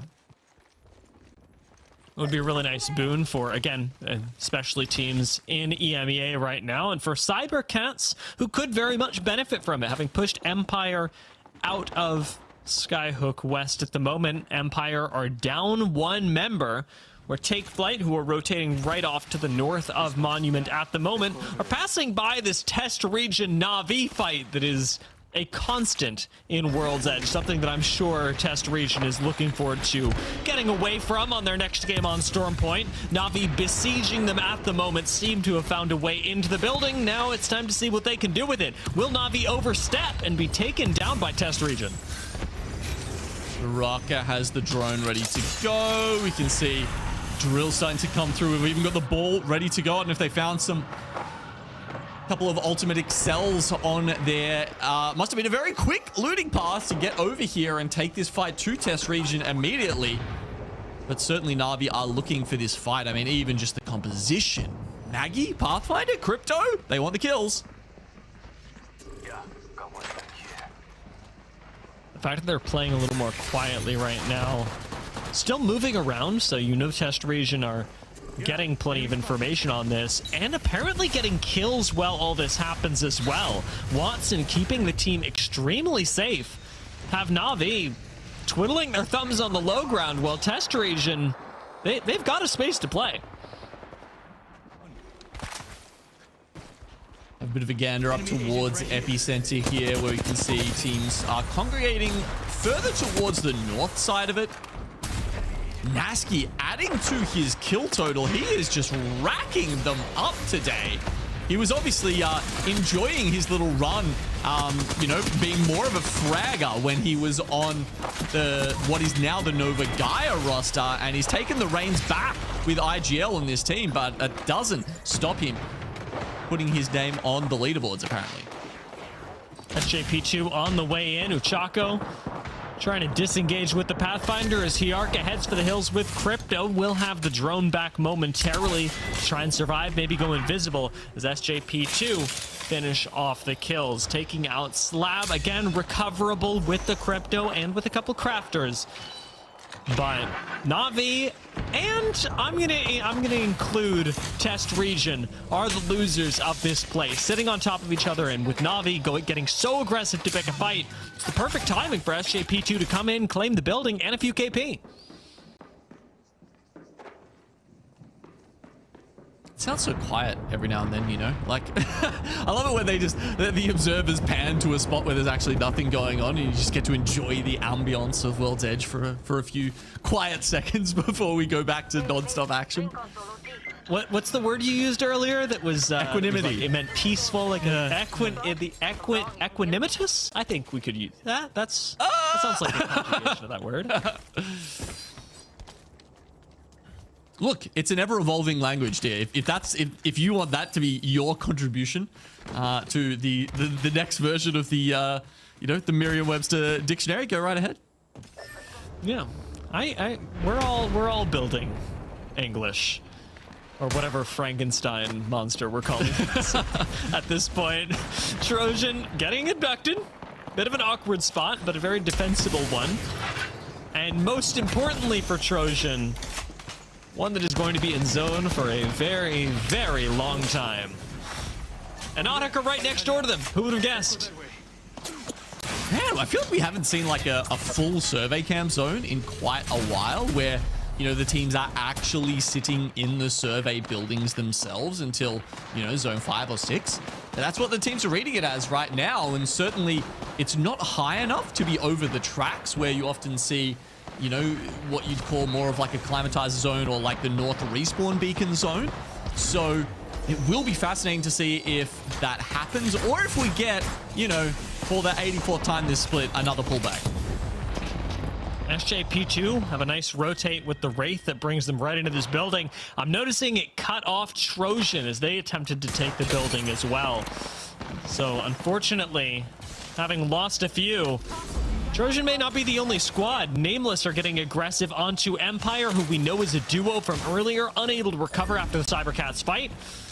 And though Nameless do need to heal up, Life just needs to survive. Should be able to do so. And a disengage into the survey camp area, not really possible. There are a few too many teams this way, which leaves him in the awkward position of having to rotate down into landslide if he wants to get his teammates back. Yeah, that is a fair distance. And then you will have teams like Roadhouse and Pot waiting on the other side of that. Meanwhile, SLR are going up against Citadel over here in Overlook. Shyheart does chuck the pylon out, gets the finish. Is that enough for the teams to disengage? No, it looks like they are locked in mortal combat. Oh yeah! Eva, right in the back, is exactly what Citadel ordered. Aren't going to get an easy finish on this Wraith, but still one that is very much possible. Is unfortunately, when you start placing a portal, you can't run very far. Citadel Gaming do manage to finish off the majority and indeed all of the kills on SLR as they do go down, leaving Citadel alone on the east side of the ring. Overlook completely theirs, and Harvester belonging to both Na'Vi and NVMI. Another fight very far away from the ring. NVMI with that excellent performance in game number 1 here aren't going to be able to find their position early on in game 3. It's going to be a harder route this time, and 9 Impulse is making it harder yet again by going down early here. The Arca getting stinger bolted is revealed, but not actually besieged upon. Finally, the frag from Impulse takes him out. So NVMI clawing their way back into this fight, especially with the res going on to Impulse right now. Uchako's right underneath Kazakh, who has to play carefully on the Sparrow, even with his mobility, as Hardeki and Impulse are just now rejoining the engagement to provide him a little bit of backup. Kazakh's getting sent on. 1 pump. Does not 2 pump Uchako though. This is taking a little too long. It's a little too nerve-wracking for Kazakh, who's in a 1v2 and will finally get finished off. An Impulse running to save him. Will they make it in time? Kazakh's been finished off. That is a full thirst, but it's a 2v2 and the health advantage belongs to NVMI, but they are really not sure if they want to take this. Na'Vi will eventually fall and NVMI recover. Ow. Incredible stuff by NVMI there. I mean, they were split that entire fight. Na'Vi were a unit, and NVMI going up against almost the sort of shadow version of themselves with their name.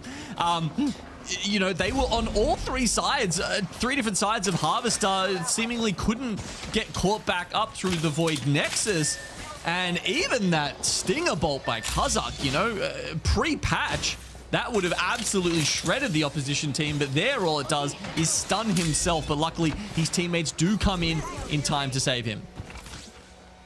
Nameless make their hold. This is up against cybercats on the north side. Cybercats haven't moved very far, I will say. They more or less spawned in Skyhook and then went, well, I guess we'll just hold out other teams that want to rotate through Skyhook, and it seems to be working well enough for them. Nameless are forced to take an evac tower, and we'll go right on over cybercats and aim for the center of the zone. There are a couple of loot pills that Nameless are going to try and play right now that should provide them temporary safety that is not afforded to teams like NVMI rotating right into Empire Gaming. Well, NVMI finding yet another fight on the edge of the circle here, and this time it's not going to go their way. A little bit too much to ask to get by Empire in this one, and even Roadhouse getting some knocks from very far away. But now we switch over to Citadel versus Pot. Doesn't seem to be going too well for Pot, but Citadel 1 HP on the other side of this. Has it very iffy themselves. Reload on the Peacekeeper still necessary. Zuni trying to heal up, but he gets finished off by another squad entirely. Legion Gaming, who start making their way up through the outside of Epicenter. Now look for the finish on Pot themselves, but Res has gone through. Through the Ultra Portal they go. Calamity goes right into the Watson fences and is lucky to get out of there alive. Can Legion take the duo? Oirain really wants to keep that from happening. Peacekeeper shot right to the face of Sampe. Does force him back, and Watson fences and Generator doing a lot. Ooh. Oirin steps out a bit too far. Legion back off, though. I think Potter staying alive. Wow. Feels like Nameless is looking to come in and maybe have something to say about that. Prestus goes down first, though. Taskmaster needs to finish this off, and he'll take down Guts as well. But, oh my god, there's just so many teams just trickling into Epicenter that this fight just continues. It goes on and on.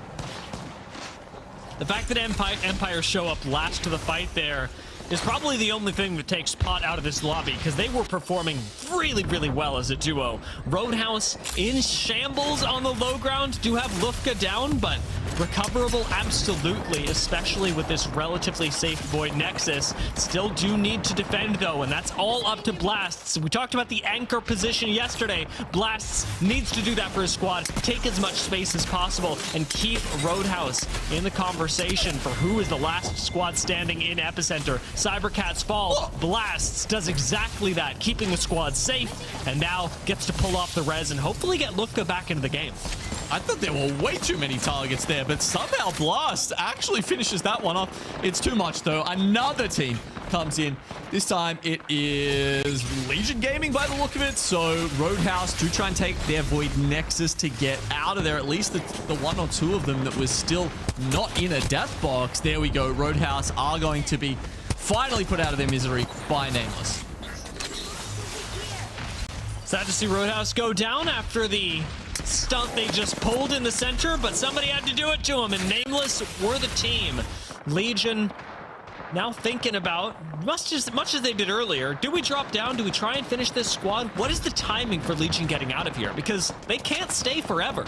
Eventually, Legion are going to have to leave the center of Epi, and it's going to be an awkward fight for them no matter what. Right now, taking out Nameless is one big piece of the puzzle they need to solve, but Ronin are still right underneath Legion. Well, kill leader now here in match 3. It's going to go over the way of Calamitous. But as you can see, the rings actually pull quite far into Epicenter. ONIC had the best of those buildings, but as far as survey goes, Did you see that Empire, after finishing off NVMI, who came from Zone, after finishing off Pot on a third party, now have an amazing position in the ring? Trojan unfortunately won't live to see it, but these stalactites are going to provide, stalagmites, doesn't matter, are going to provide a lot of cover to Empire. Thank you. Stalactite, hold on tight. Stalagmite might poke you in the butt. Oh, that's handy. R.I.P. Rodin.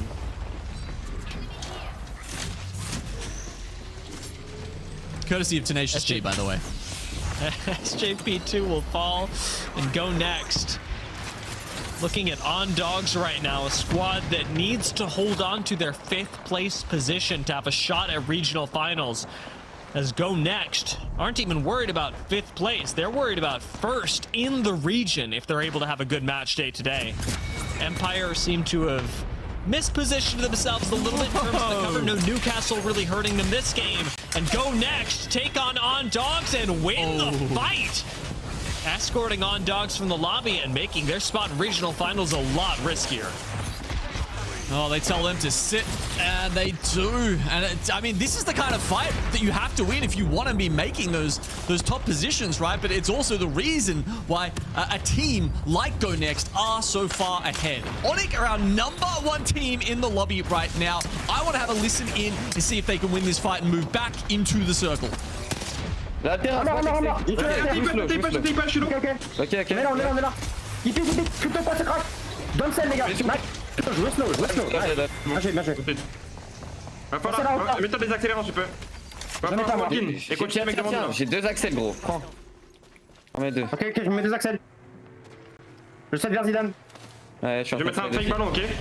Faut continuer avec la gauche, hein. Prends-moi. Ok, c'est un duo, ça c'est un duo. Je mets des axels, les gars. Faut qu'on tue. Je vais TP close. Ok. Faut que tu viennes avec moi. Je vais YMP, attends Zidane. Attends. J'ai mon YMP là. Je te prends le TP. Je vais YMP, Zidane. Dis-moi quand YMP. Vas-y. YMP maintenant. YMP. Voilà. Watson. Nice. Joue la gauche. Prends l'espace à gauche, faut qu'on prenne l'espace, Zidane. Ok. Me scelle, les gars. Crack. Faut que je sorte gun. On doit avoir un crypto class à nous. J'avais pas live. Capture. I may not speak French, but I do understand when ONIC are winning like this. Their confidence, their candor in these fights, and their position now has made taking Legion out so simple. Zidane on high ground has plenty of safety with the phase, but ONIC and Take Flight both are playing very small quarters, knowing that there is one last squad in here. There they go. VC go. Taken out. ONIC need to take space right now, and you know that means they're sending their right forward. Zidane, the fragger for the squad, is going to look for an alternate angle to take. Not a kidnap, just a space that says, hey, look at me. Do not look at my team. Out goes the amped cover, but this alternate angle from Zidane takes out Pablo, which is the first nail in the coffin for Take Flight. Yiku swings, but now needs a little bit of help from Zidane to stabilize the rest of the roster. Pablo was not finished off. It's 2v2. And Yiku wants to make those numbers an advantage. Zidane covers for him, and Take Flight get a res of their own. No inherent healing on this, though. Pablo's got to heal up on his own. Zidane swings through the fences. Low, but still alive. That was so risky. I mean, the Wraith could have got snapped in the open there. It does kind of work out in the end, but eventually returns to the fold to take this as a 3v3 with the team. Oh my god, he's got that charged up again already. Is that the same Wraith? It is. There's only one left alive. And he's going for the same play, finding an angle that forces Take Flight to look at him at the expense of looking at the rest of his team. Kizaron playing small right now. We know we have the Wraith portal back up. When's the EMP coming back up? That is going to be a critical cooldown for them. Oh my god. Plays defense on this portal. Yiku actually jumps on in, plays safe, plays close range now, peeks with the Peacekeeper, and just holds hands with his team and swings. Take Flight are down 1, Take Flight are down 2, and Take Flight are taken down by ONIC in Game 3. For the 3rd game in a row, ONIC finish in the top 2. That's 2 matches in a row that they've won, almost 3. I mean, they weren't really that close to winning the first match, but it doesn't matter because they are just so far on top of this lobby right now. That was just like an almost perfect World's Edge from ONIC. It was. This was that even their first? I don't think it was their first pick. I'm going to double check, but before I check that, let's take a look at how many points they were able to gather across this match and then across World's Edge. I think they had 20 and 21 as far as picks go. So it's kind of much of a muchness. Yeah, you're right. You're right. They just it didn't really. Yeah, picking staging first. So technically, this was their map of choice if we had to go with it. But the fact that that means they get really high priority relatively on something on Stormpoint is actually pretty telling. I'm very curious how that works out for them there.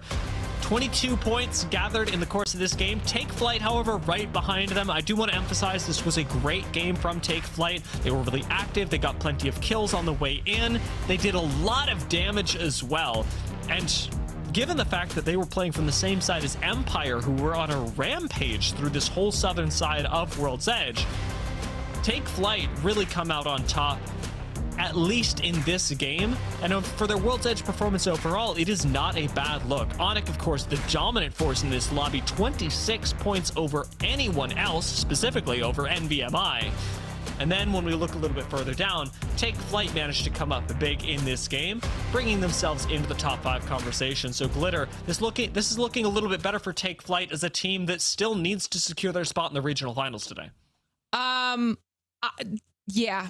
There was a second there where I was like, is this the moment that Take Flyte gets redemption against ONIC from the last match? But Zidane was a force to be reckoned with. I mean, using the Wraith for the off angles, able to be so annoying. The fact that both of those teams were able to get a res before they went back into a re-engage too was completely crazy to me. I didn't think that they were going to be able to do that. I mean, that was a very fun final 3v3 fight, a very protracted fight as well. I mean, that went on for a lot longer than I thought it was going to. ONIC just look so unstoppable right now. And I had mentioned at the beginning of the show, you know, with teams like Alliance out of the equation, does that open up the door for these teams to start getting some points on the board? But when you've got another point sponge in ONIC, it's making it that much harder. I mean, this is exactly why, like you had mentioned earlier, Gino, ONIC is one of those teams that has already found themselves a guaranteed spot for regional finals. Yeah, they're just looking so strong right now. And I guess if we're looking at some of those other teams like Take Flyte, who actually need a gigantic day to make it into that top 20, like ONIC have almost put first beyond doubt. Not quite, but, you know, it only will take some middling performances for them to wrap it all up after a 60-point World's Edge. So all of a sudden, it's getting a little bit harder for a couple of teams like Take Flyte who really want, you know, a Hail Mary performance to get into that sort of 50-plus point range. Yeah. And just to talk about their composition a little bit, real quick, remember when we had the Newcastle ban and we were like, oh, ONIC's been playing this Newcastle Rampart, what are they going to do? They completely abandoned it. Like, this was a totally different composition from a squad that still looked dominant. They went Crypto, Wraith, Watson. Totally different from the Rampart Newcastle that they were playing earlier. It's a great point, too. It's a great point. It just also, you know, really shows, it illustrates their versatility. So that was a very fun World's Edge section of the day. Obviously, we still have our Stormpoint matches yet to go. But before we get into that, we need to fill everybody in at home on what you might have missed over the last couple days, because in the last couple days, an entire region finished their regular season. So let's do a quick check-in with exactly what happened. First, talk me through match day 8 here, Gino. It was another very fun day over in APAC North, and as I mentioned previously on the broadcast, the weirdest thing about this day was that Caustic was available the entire series, did not get banned out. Just absolutely wild result. The only time previously, the latest he's been banned is match 2. So for him to get through 6 is crazy. This was another crazy moment where we saw ULTRAMARINES almost pull off a 1v3 3. After he gets Momon down here, it's like we're in a 1v1v1 at this point in time. And I was honestly just be like, oh yeah, he's going to win this. Like, he's actually got this. And then all of a sudden, Tyler pulls out the Kramer headshot to even things up, gets the full reset, and is able to take out the win against Penota, I believe. But either way, ULTRAMARINES had an incredible performance. After this game, he was on 33 kills.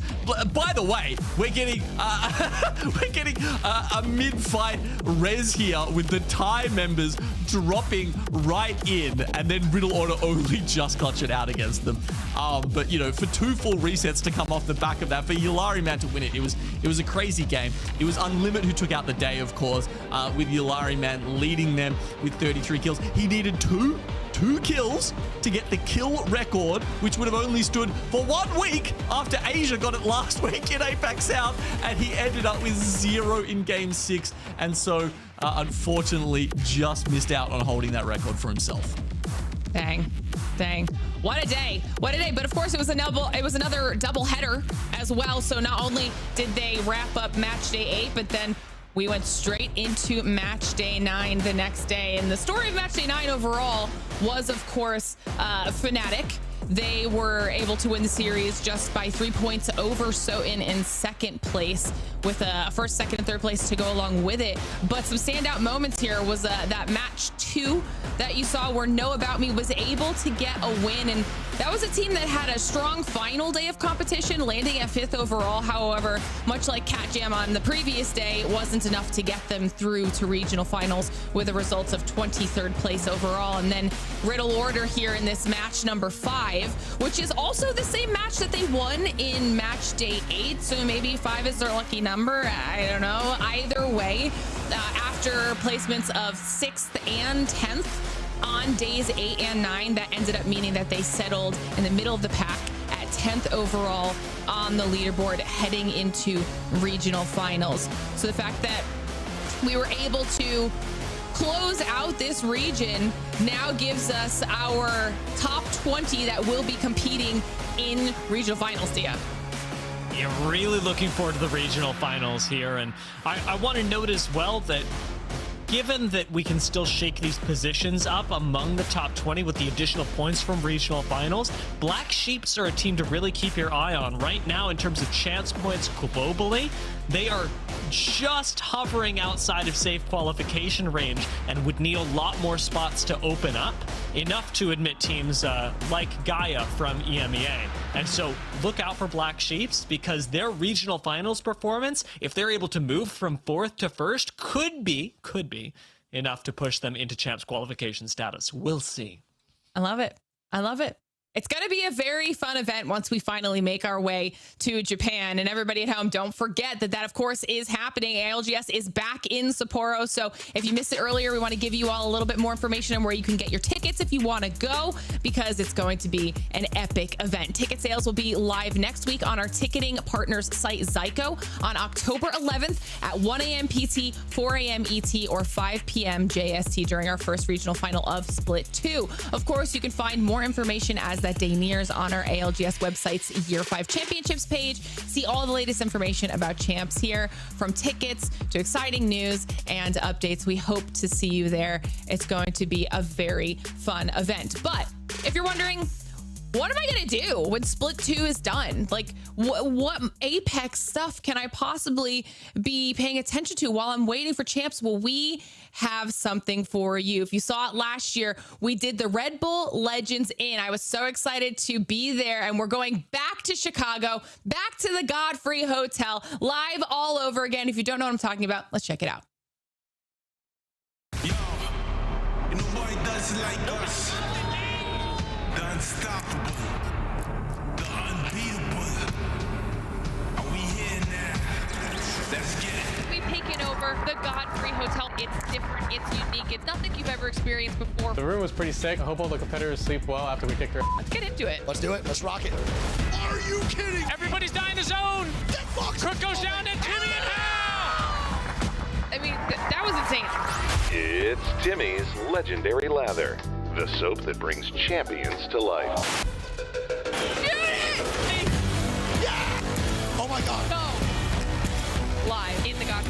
Oh, yeah, that's tough.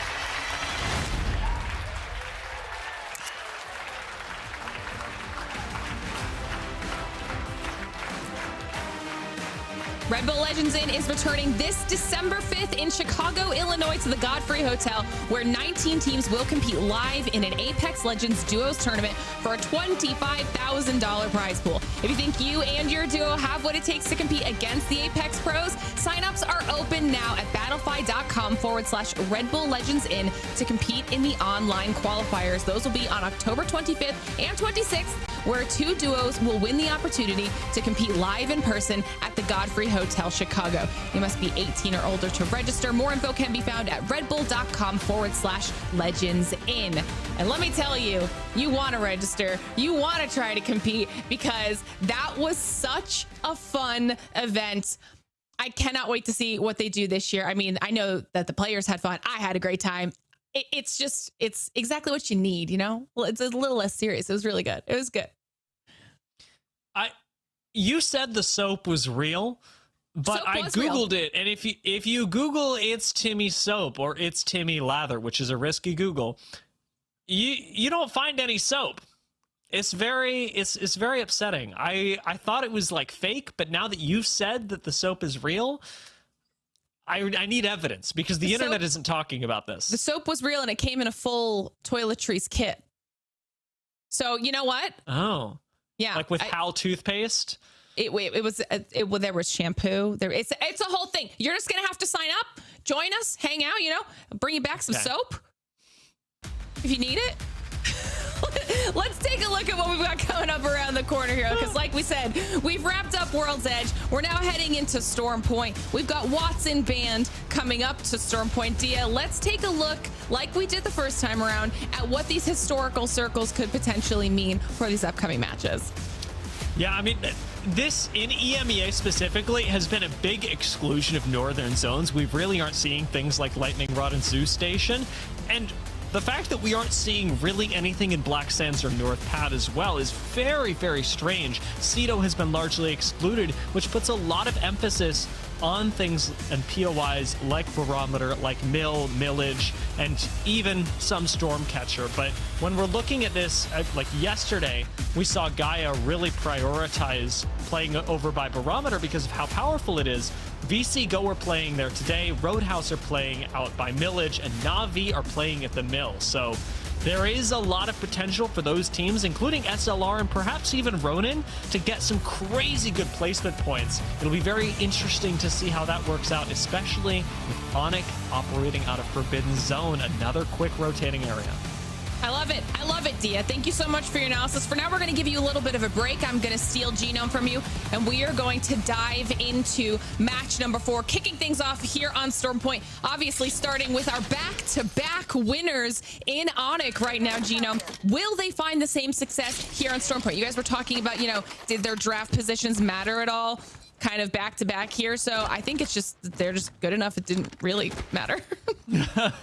Yeah, well, it just means that oftentimes you're like, oh, well, they got such a good POI on this map that the other one's going to be terrible, and we expect nothing of them. But it's not quite the case when you get the 2021 picks, where it's obviously a little more even.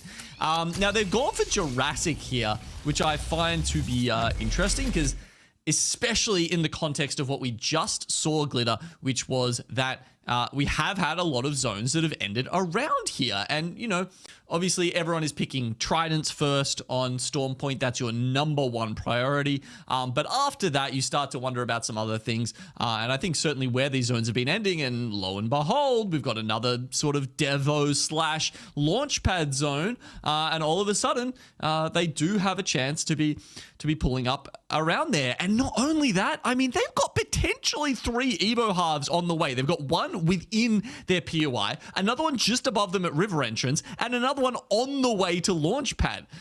So this gives them so many options in terms of where they want to rotate through and how. It looks like they're actually going to forego at least 1 or 2 of those by taking the balloon past Citadel in Pylon right now. You know, this is kind of what you were alluding to after you were wrapping up the last match with Dia as well. ONIC has kind of gotten themselves to the point where they have had such a strong performance in the first 3 matches that they can have some middling performances in the last three and still be quite comfortable. They've already solidified their spot in regional finals, so they know that they're in for another competition day. They can kind of play this as aggressively as they want to, and there won't be too many repercussions to them, but for the teams around them, depending on who they run into, it could be devastating. Yeah, exactly. Once the pressure is off ONIC, all of a sudden, you know, maybe they become even more dangerous. It's hard to say, isn't it? But they pull up into the buildings, and you can expect this to be a pretty hot topic. I would absolutely be expecting other people to coming in here and trying to slam that building and take it away from them, because in these kind of zones, it is very sought after. They've set themselves up well for now. They definitely know that obviously quite a few teams made their way in early as well. You've got OnDogs, VCGO, you've got Cybercats over there, Navi's over there. So people have already claimed some space over in that devastated coast area. But now we're getting an opportunity to see one of the other teams that's on the edge of the next ring. You've got Citadel down here with Trojan, potentially finding themselves in a little bit of a scuffle. Just waiting to see if there is enough damage, an initial knock, something to get these guys going at it fully fledged, but looks like the fight over at Citadel Station is happening a little more in earnest as Roadhouse actually gets the first knock onto aimbot. I've been waiting for Roadhouse to kind of pick it up a little bit here and show us the aggression that we know that they're very capable of. Looks like they might be realizing that they've got to start kind of doing exactly that. Nameless having now backed off, Roadhouse claiming that space for at least a short while. Back on board though with this Citadel and Trojan fight. Now we get to see exactly what's going to happen. I was wondering if Trojan had the advantage. They did have better shields, but Kiner is knocked once we're checking back in. Nasky's very low, able to land some nice shots with the PK, but they will have to back off. Yeah, with Kiner being full kill, looks like Nasky and Nono are going to make their way out here. Well, depends if they can get past Remix Powers. I mean, as you were saying, with a shield difference at the start of the fight, it can be really tough to make that up. And sometimes you want to force a bit more of a poke battle so you can get your blues up first. But if the other team doesn't let you do that, just as Zuni picks the spot. I don't know, he's been playing the, I don't know, magic eye puzzles or something. He can see through the cloak. Will Trojan be able to recover? We'll have to wait and see what Nono can do, as he is able to escape, and Citadel now own Pylon, which will at least give Citadel Gaming a little bit of breathing room. Meanwhile, Nono trying to rotate out west towards Barrow and see if maybe there's an opportunity to get the team back in the game. You know, and this was... Oh, go ahead. I was just going to say, I think something else interesting we're going to see here for the first time since match day 5, Glitter, is we're getting a Rampart ban next. And that means 3 out of the 4 controller legends will be unavailable. And everyone, like, we may actually see a huge uptick in Catalyst. Literally, you read my mind. You read my mind. That's where I was going next, because, you know, I think people were potentially thinking, where are we going to get some Gibby now that the cars are in play, or is that just no longer where we're going with our squads? And Rampart has just been the by and far favorite for match number 4 here, and so that will very much change, like you're saying, once the majority of those controller legends are no longer available, what we're seeing out of some of these squads. Meanwhile, the rotations here getting a little bit dicey. Citadel Gaming looking to see if they can maybe do some more damage. They've got a couple teams around them now down there at Pylon. So we'll have to see what they're able to kind of eke out there, as Roadhouse are looking to get a little spicy. Ooh, taking out GoNext. Now, we were talking about GoNext having a chance to actually usurp Alliance at the top of the leaderboards. Of course, nothing will be, you know, finalized until the end of the regional finals next week. But a good performance, I think it's maybe like top 3, something like that, will be enough to actually push GoNext into the first position. But currently, they're sitting off the pace. Definitely a slower day for them, to be sure. So maybe we'll have to see if they can bring it back in the last couple matches as we get to take a look at our ring as it is continuing to shift south towards Devastated Coast. And all those teams that got in there nice and early are going to be well set up and hopefully able to kind of fend off the rest of those teams. But also that means that because they were there so early, where have they managed to get their shields to? Are they able to do that poke damage? You know, are they able to have enough time to get enough loot, having moved in as early as they did? Only time will tell, as Ronin is now trying to make their push through with SLR being in the way.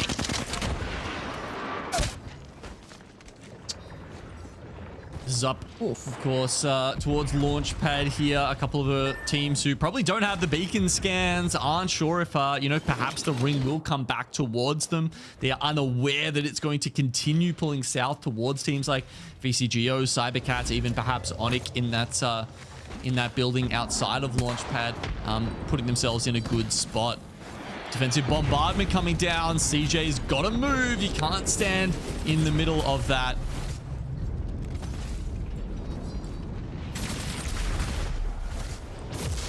Ronin's still trying to figure out how exactly they're going to be handling this fight with SLR.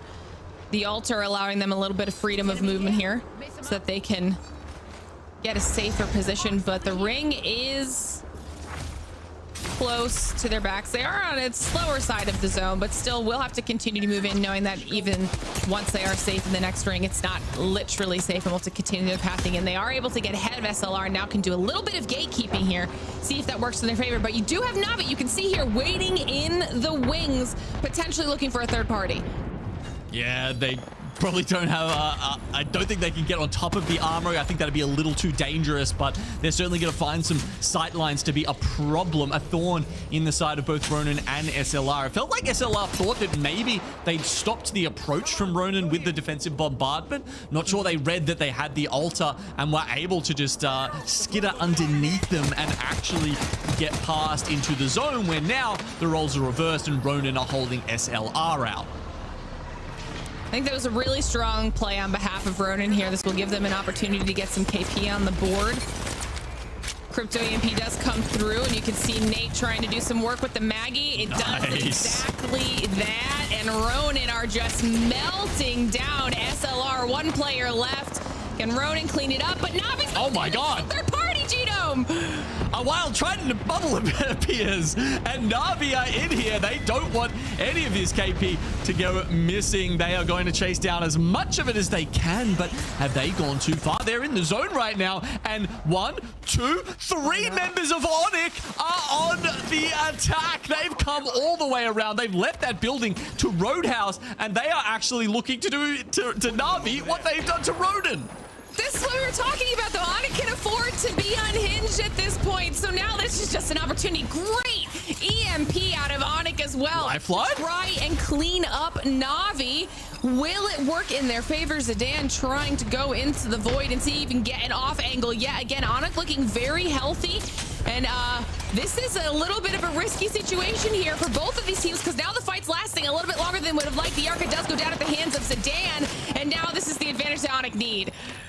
Well, the halo for Navi, an angel appears, and it allows them to stabilize for just a little bit against that EMP and onslaught that was coming out of ONIC. But now, with the amped cover set up, they will be deleted from Game 4.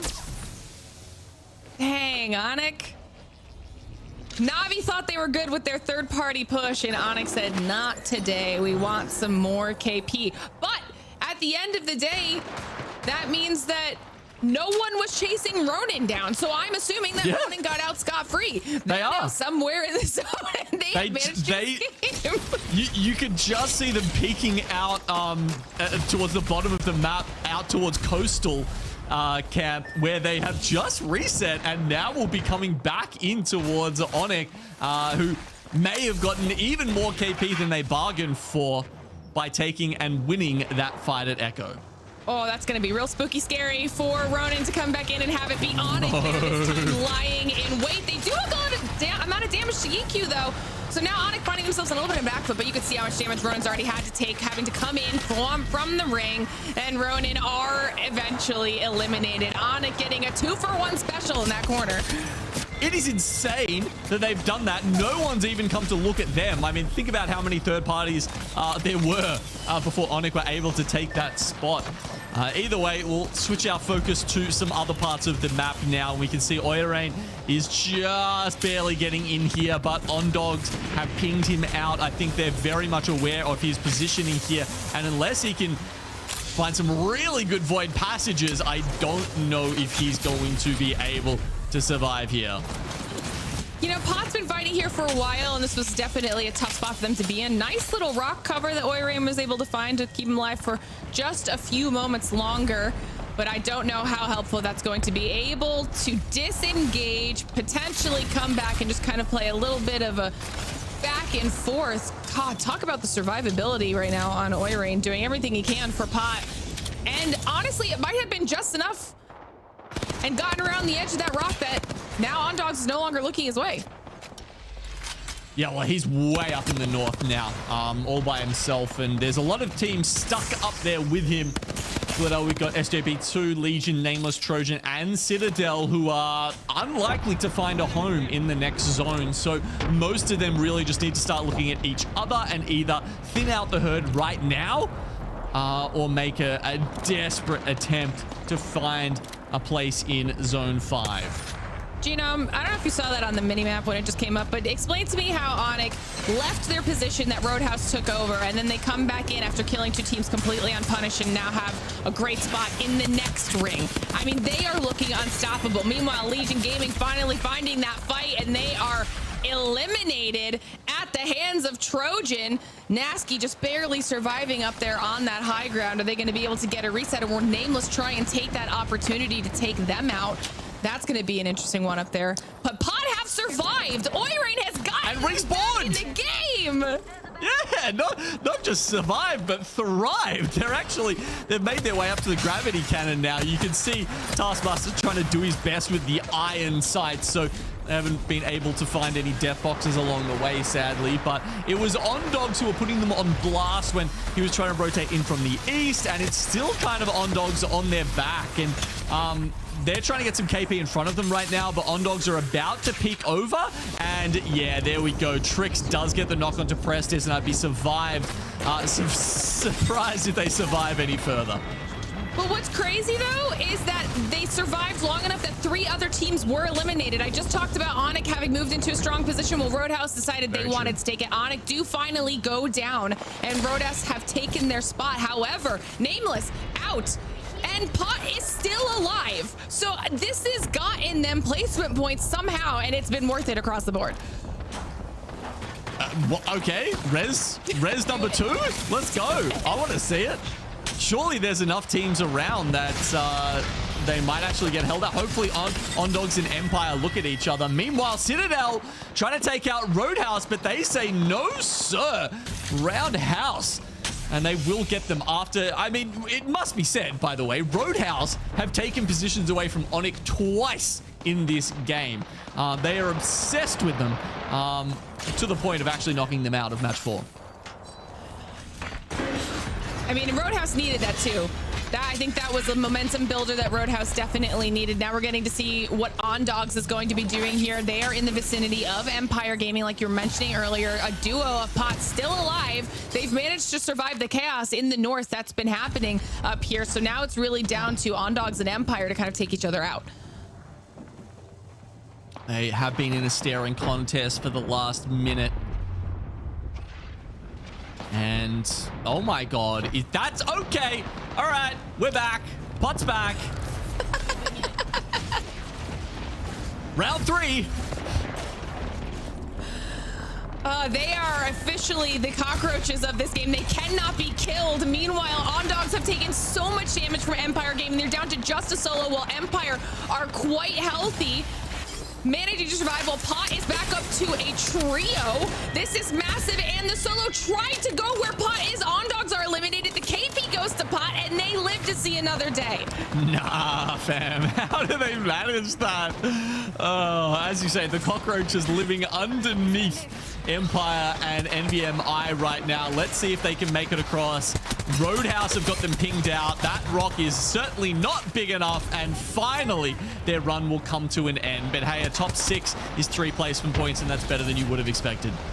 Impressive nonetheless with what they were working with, as the position that Roadhouse has taken off of ONIC is paying in dividends right now. NVMI are eliminated as cybercats are back and forth with VCGO. The thermites are making things a little bit tough for these squads as cybercats are able to survive a little bit longer. VCGO do go out. Cybercats own the eastern side of this ring, and Roadhouse know exactly where they are, while Empire are up on the northern side.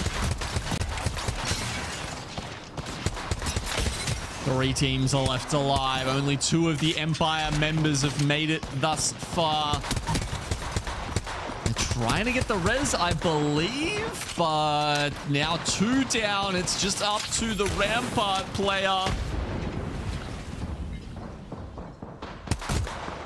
Roadhouse is also the only team that also has a Gibby on top of the Rampart for the added cover here, which, as these teams condense in a little bit further, will be very, very useful. Empire Gaming does end up going out at the hands of Cybercats, and Roadhouse and Cybercats are now in a 3v3 across from each other here for these final moments. Yeah, I mean, look, and Luke is about to get his 3rd ultimate back up, and once he's got 3 stinger bolts, I just don't know if there's any way that Cybercats will be able to find safety, will be able to find any reprieve from the Sheila and stinger bolt nonsense that is about to assail them.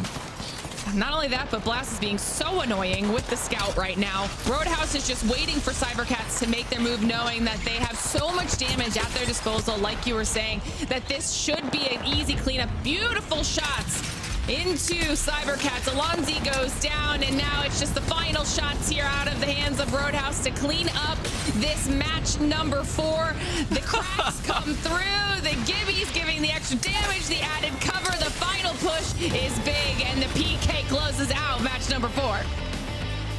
Oh my, I didn't even mention the defensive bombardment, and that was the nail in the coffin there. 16 kills! Okay, Roadhouse. But this is what I was talking about. 58-point game. They can be so aggressive and so good, and we were just kind of waiting for that pop-off moment from them. And, you know, they just wanted to do it when we went to Stormpoint. Yeah, that's a stunning victory there from Roadhouse. And you've got to remember, you know, they played through the other strongest team in the lobby, as you said, the one who had nothing to lose. They had to push through ONIC to get there. So it wasn't an easy road. It might have looked a little bit easy at the end, but kind of similarly to game 1, you know, they'd done a lot of the work in the mid-game to open it up for themselves. Insane match number 4 there for Roadhouse. Almost 5,500 damage, 22 assists. I mean, like you said, a 28-point game here in match number 4. That was the type of pop-off performance you love to see out of any of these teams when we're talking about the final regular season match day. And like, you know, you had mentioned earlier, also Rampart ban coming through. So no more Rampart walls, no more Sheila. What does this mean?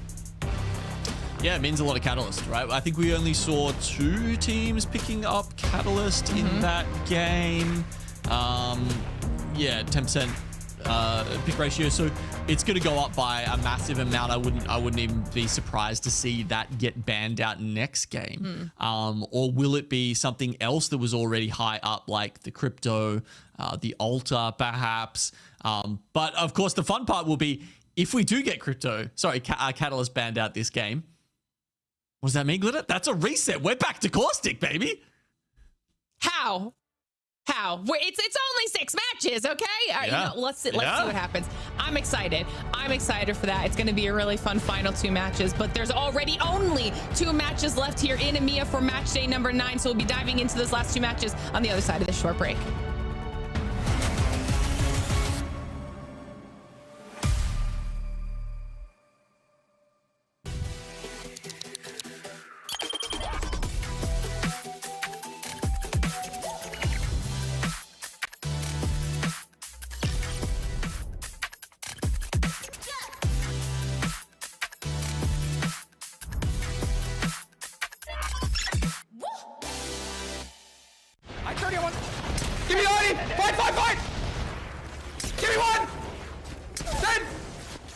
him! I'm reloading, guys. Go. He's just running! Kill him. Then, I bubble again! Yeah, bubble up. I can't, mine has to fade first. Bobbing! Oh, I'm queuing. I have slam in 5. Do you get it? Forward. I almost have slam to show. They're fighting us. I slam. Slam one in! 100! Wow.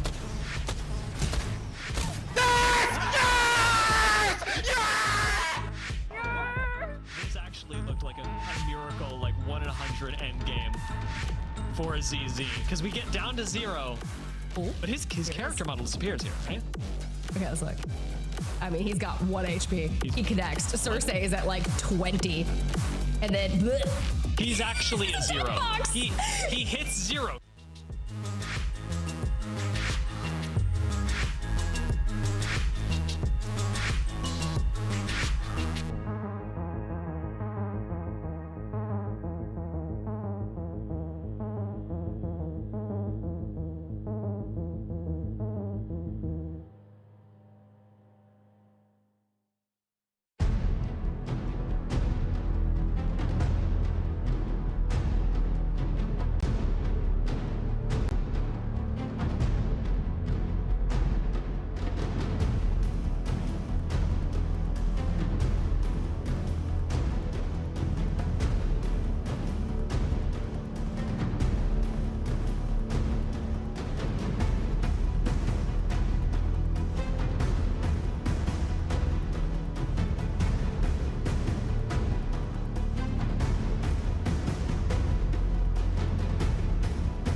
Red Bull is the official energy drink of the Apex Legends Global Series.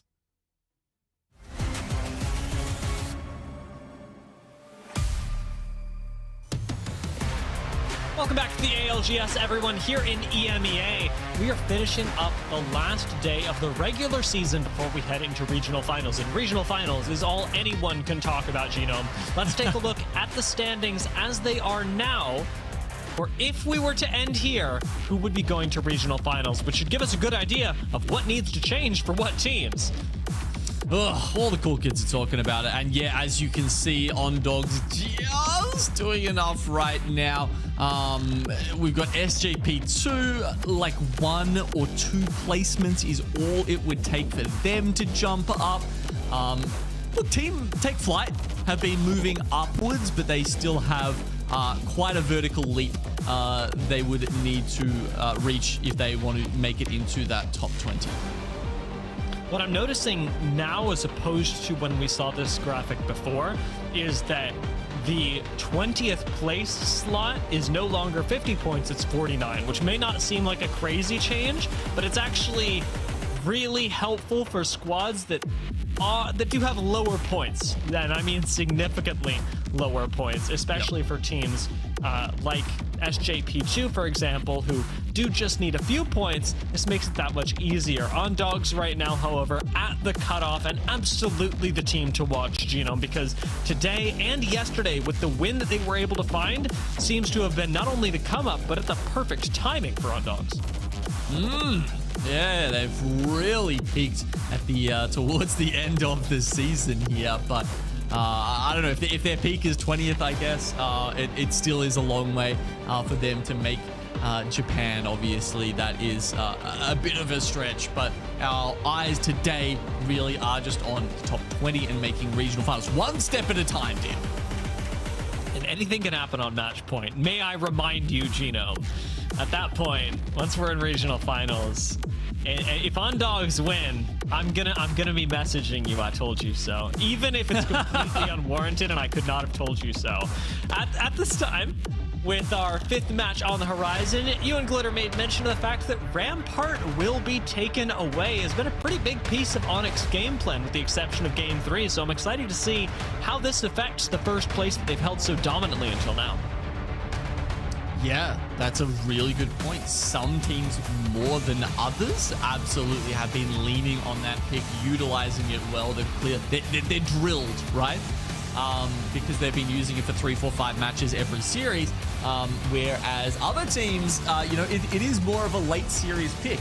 And certainly Catalyst is a team that I think it was only Na'Vi and I believe Test Region were running in Game 4. So they're going to be the ones, you know, potentially who have that more as a comfort pick for them. When I think about Na'Vi especially, I'm like, that's where they won their championship, Dia. No wonder they've got fond memories and are pulling back to that as a style that they know well. I know that this will make you smile, Genome. Catalyst is in fact the most picked legend. Let's go! Number 5. We are likely getting a return to Caustic in game number 6, given everything that we know about Pro League so far, and that'll be for Roadhouse. That'll be for everyone, as Roadhouse are winners of game number 5, or rather game number 4. Now are hoping to win game number 5 with a nice ring placement that should help them quite a bit if they're able to get the idea that the ring is actually coming to them. No ring console spawning at Millage, so they're going to have to head out to Citadel, where Trojan are coming from right now, to get an idea of where this ring is going. Yeah, and sometimes you want to do that, but I think actually, Dia, because they have had, fortunately, an Evo Harvester spawn on top of them, and they see Trojan and now VCGO, now ONIC come in, I don't think they'll even bother with the console. I think they will assume that the ring is on top of them and play straight for it now that they've got the blue armor. And Trojan, I'm noticing, are heading right for the same spot as they did yesterday. They do get cut off. VCGO actually took the nut building that Trojan played during what looked like this zone in yesterday's first match. And now we're going to have to find a different spot to play. It looks like Spider Caves is the call right now, but Ronin have already taken that. So if you are a zone team and you're arriving a little bit too late, do you fight for it? Do you let it go? Right now, you have to fight Spiders and Ronin. little bit of PvE just to spice things up. We love it when a Prowler gets involved every now and then. Just sort of runs up and jump scares you out of nowhere when you're running past Northbat and having a fight in the trenches. Seems to be taking you a while to kick off this fight, though. I think it's not happening, to be honest. The answer that was found by Trojan was Catalyst Wallet. And after they catwall and put up some defenses inside, I'm not saying that Ronin won't push it, but I am saying that it would be a more scrim-style decision. Is that the polite way to say it, is it? That it's not the move? Yeah. Yes, it is. A scrim's decision. I mean, maybe, you know, we could call it a Na'Vi decision if you want, given how they've been playing today. Whoa! Okay! He's just coming for people. Yeah, you know, they've been, shall we say, playing creatively so far today, and we saw that bite them in the last game. And if I'm honest, if I sat Hiyarka down in front of me and I went, "You know what you're doing," he'd look at me and he'd go, "Yeah, I know what I'm doing." Like, Na'Vi are qualified. They're having a bit of fun today, and while I don't think that is completely separate from them trying hard, I know that they're trying hard and that they want to win. You can do a fair amount of limit testing in a Pro League lobby when you're sure that you're going on to regional finals. That is true, but I think you also should never doubt, you know, seeding going into LAN and all that sort of stuff, right? Your map picks can make a huge difference. You know, if you are one pick less and all of a sudden you miss the car POI going into LAN or something like that, that's huge. Just like Trojan going down this early is for their chances because they're currently sitting in 5th. Really awkward for Ronin as well to have taken that fight and still managed to win up against Trojan, who had the defensive spot fully available to them. I think it's a great sign for Ronin, but really hurts Trojan, who, may I remind everybody, expended the Catalyst wall in order to secure this spot, had their defenses set up, and still got run over by a team who just had a little bit more confidence. I mean, speaking of Na'Vi there, Dia, we've also got, you know, they're landing in Mill this time, right? So if there was a game for them to finally hit, let's say, double digits, it would be this one. But yeah, ONIC go down in first place. That's an early exit, their first early exit, I believe. And it's 67 points. You know, they've still got quite a buffer over Roadhouse. But Roadhouse can potentially look to make some of that up here in Game 5. And right behind Roadhouse, we've got NVMI and Empire. Funnily enough, GoNext have been suspiciously absent today. The matchup of them versus Alliance yesterday, maybe not going the way that some had expected. With GoNext really being on the come up, today seems to be more of the same. Unable to find momentum, but maybe shutting down ONIC is exactly what they need, because GoNext, well, they're not looking to qualify to regional finals. Their goals are a little bit loftier. They'd really like to take first place in the region. Yeah, I mean, how long is it since someone has taken that away from Alliance? Quite a while, right? I think so. I'm gonna say yes. Game and Gladiators, I will say, might have done it during the one split. They were super dominant, but it's absolutely a rare occurrence. And this fight up on high ground with a seer double jumping, something that I haven't seen in ALGS too much this split. A relatively new addition. So weird to see that little bar appear on your screen when you're playing the seer. It almost feels like you're playing wildcard there. You got an extra little bonus. As we said, you know, when it came out, we were like, oh, this is just going to be a bit gimmicky. But there are situations like this where you need to take height, and it actually does come in very handy.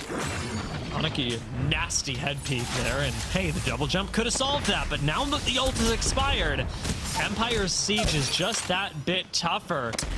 Losing Arctic right now.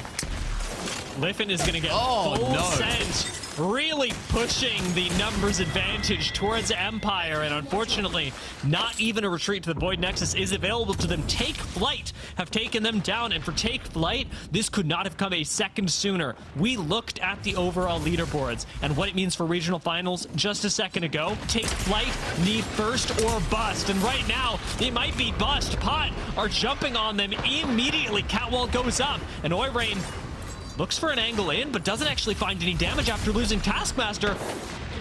This goes poorly for Pot, and Take Flyte hold on to their spot and get another KP. It's the perfect play for Take Flyte. Yeah, and I think they actually approached this a little too quickly, Dia. They didn't have the Void Nexus down. It felt like they really should have popped that one in if they knew that they were going to take a fight, which it seemed pretty likely. They could hear the shots. They were approaching it like they wanted that KP. It's just one thing you really have to do as an ulter. You always need to be thinking ahead in terms of your ultimate and being able to chuck that down so your team has that piece of safety. We'll pull down to Cenote Caves. The zone has pulled a little bit further down towards there. And you've got teams like Ronin playing, I believe they're on the top part of the Armor Cave. And that will be a very important place to note later on in the game. But for teams who want to play in and under and around that, we could be looking at cybercats, Citadel, even OnDogs actually coming through the Spider Cave right now. I'm also really curious what this means for teams like VCGO, who took Trojan's spot earlier on. While Trojan have ultimately fallen, they're going to be watching this game and watching teams like Ronin, who took them down, ultimately besieged the very spots that they wanted to early rotate for, which is going to sting. VCGO and Nave have great positions right now, like you talked about. Ronin still in next zone, and SJP2, who are on the cusp of qualifying into the regional finals. Still technically in zone here, albeit not as safe a space. The bridge can lead to some great endgame positions. Yeah, I mean, the cutoff is looking like it could even be 48 right now. OnDogs and SJP2 neck on neck. We will just have to keep you guys updated on how that one is playing out. But I don't think OnDogs can drop any lower than the 7th position they're currently in. Meanwhile, cybercats, they've actually pulled out of Cenote Caves to find this fight against Nameless in Beam. Seems to be going Nameless's way. And it'll be a quick finish off on the KP. Cybercats play the bridge with the team coming up behind them. So as Nameless push forward, cybercats are getting sandwiched between Nameless and Pot, a fight that is almost sure to break out immediately afterwards. cybercats go down, and Pot have no way to go but forward directly into the cybercats, having done more damage. And with Taskmaster coming over the hill, maybe this is Pot's time to shine. Taskmaster lands a few shots, drops down, and Pot seem to have got themselves a safe rotation. cybercats back away. Just seems like seems like deja vu with Pot, honestly. Every time we see them, they're just putting us on the edge of our seats, waiting to see if they can make it in, and it's at the very, very last moment. However, Nameless, they actually take, you know, they really took the aggression from Pot there and waited until the tide turned in their favor. Love how they played that. Pot have gone down. Oirein getting a bit of deja vu as the last person standing, but this time not able to clutch it up. On Dogs, besieged on high ground. Try and drop, but with Billy at 1 HP, On Dogs will fall, putting their regional finals slot at risk. Oh, this is so rough because they've got, you know, NL GoNext as well just behind them. Citadel Gaming also looking to overtake them in the standings for this series. That could be deadly to their chances, as you say. Legion 14th in this lobby so far. Need at least a 7th place to gather 50 points and put themselves in a safe position for the regional finals. Again, that math can change, but 7th place gets them 50 points, and 50 points, at least as of right now, you get your regional finals. To do that, though, you do have to survive the aggression of Ronin. And the Void Nexus here could be the thing that Legion Gaming need to be able to get aggressive and always have a safe spot to back off to. Yeah, Ronin currently locked in. I think if they really slip down in the standings, they could be at risk. But this game is looking good for them. They do need to hold off Legion, though. This position up the top of this rock is typically the god spot for this zone. And Ronin could convert that to a win if they can just beat Legion Gaming off their back.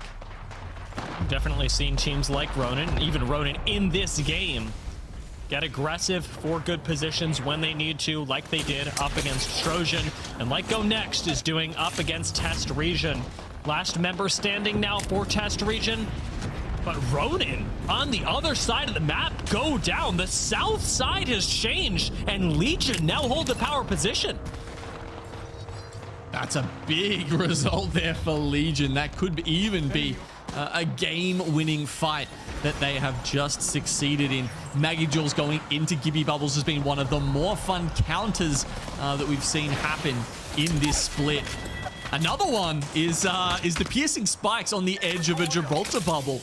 If we think back to you know, Champs and Sapporo last year, that was a defining factor in how teams played these bubble fights.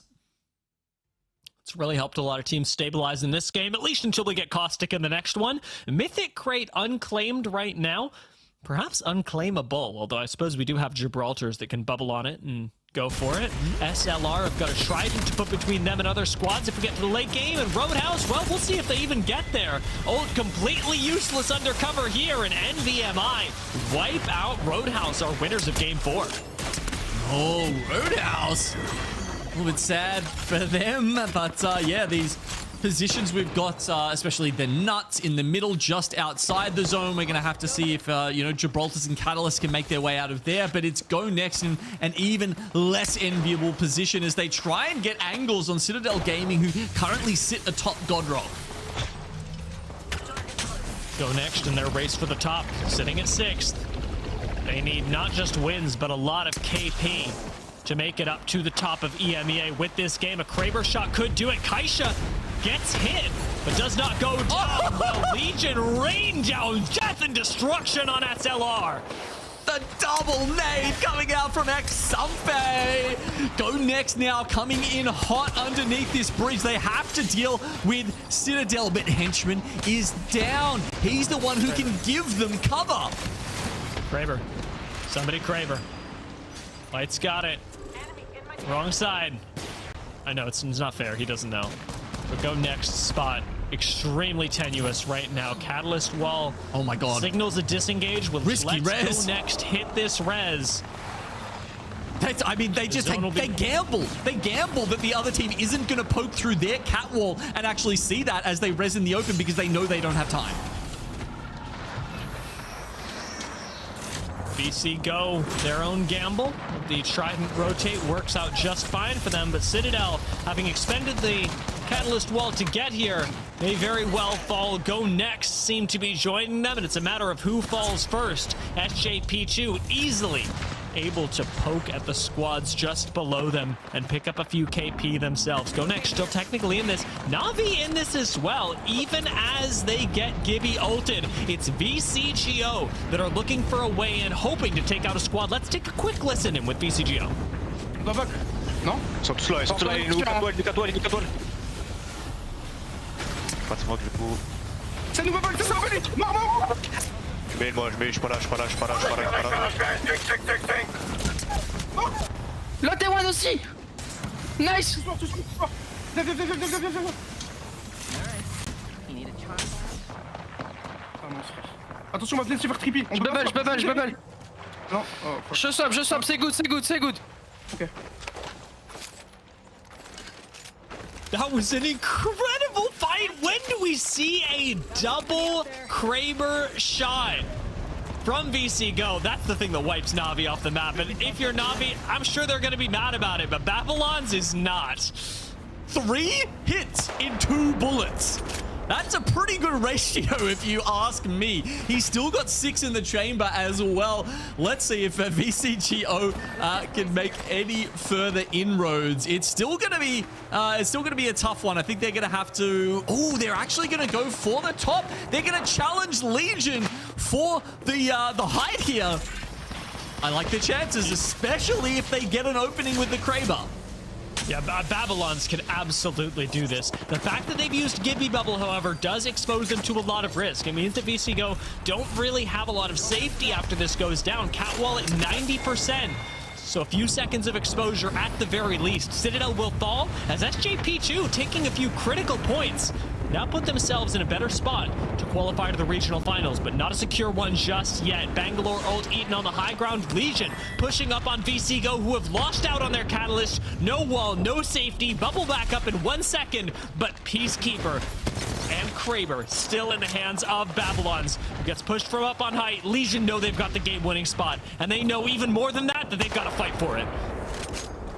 He hears the other team creeping up on them and preemptively pops the bubble here. And it works. Legion goes back. They don't want to take that fight now. And now we've got a situation where there's sort of the haves and the haves not. We've got teams up the top, teams down the bottom. They may eventually funnel into that hole in the middle. But who knows? Like, is it going to be a heal-off ending? This is going to be a crazy end zone either way, dear. Take Flyte are still alive, by the way. Top 5 for Take Flyte is huge. We said they need a pop-off game, and while they haven't been super loud, a win here, or even a top 2 with some good KP, could keep hope alive for Take Flyte in their journey to the regional finals. But it will all hinge on this fight up against SJP2, whose only option is seemingly to walk straight into Take Flyte. These two teams will have to fight each other. It seems almost inevitable. You can see them measuring up their opponents, and 3 hits with the scout is enough to get the crack. Not enough to start sending on, though. We can see a Stinger, I believe, giving Take Flyte a little bit of vision onto SJP2. GoNext fall, Catwall is out. Is this aggressive or defensive? Take Flyte, do not know, so they answer with one of their own, creating a dark corridor in the middle where neither team wants to peek. ONIC's trying to defend it right now, but only a few seconds left on these Catwalls, and Take Flyte still in the sightlines of SJP2. Remember, Legion are on top of all this, and they're fighting with VCGO. VCGO even winning the fight in a 2 versus 3 with Babylon's cleaning things up with the Peacekeeper. How is that possible? Maybe it was a Kraber difference. Maybe they just know how to work the shotguns, pump after pump. They're coming up, though. We do see the altar coming into play here. This is perfect when you need to bridge the low ground to the high ground. SJP2 are looking for the hip fires and will take the dub.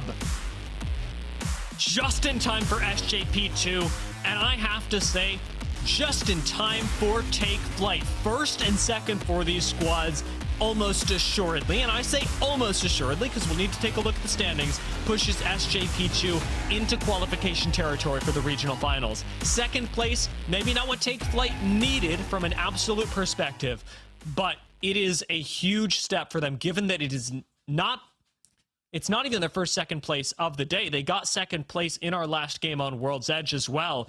And now they've got the opportunity again with one more game to secure what needs to be a top spot. Take Flight must get first or second in the entire lobby in order to make it to regional finals.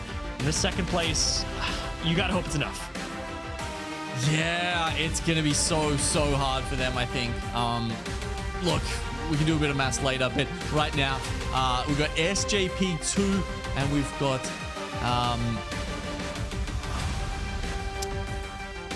Legion Gaming. There we go.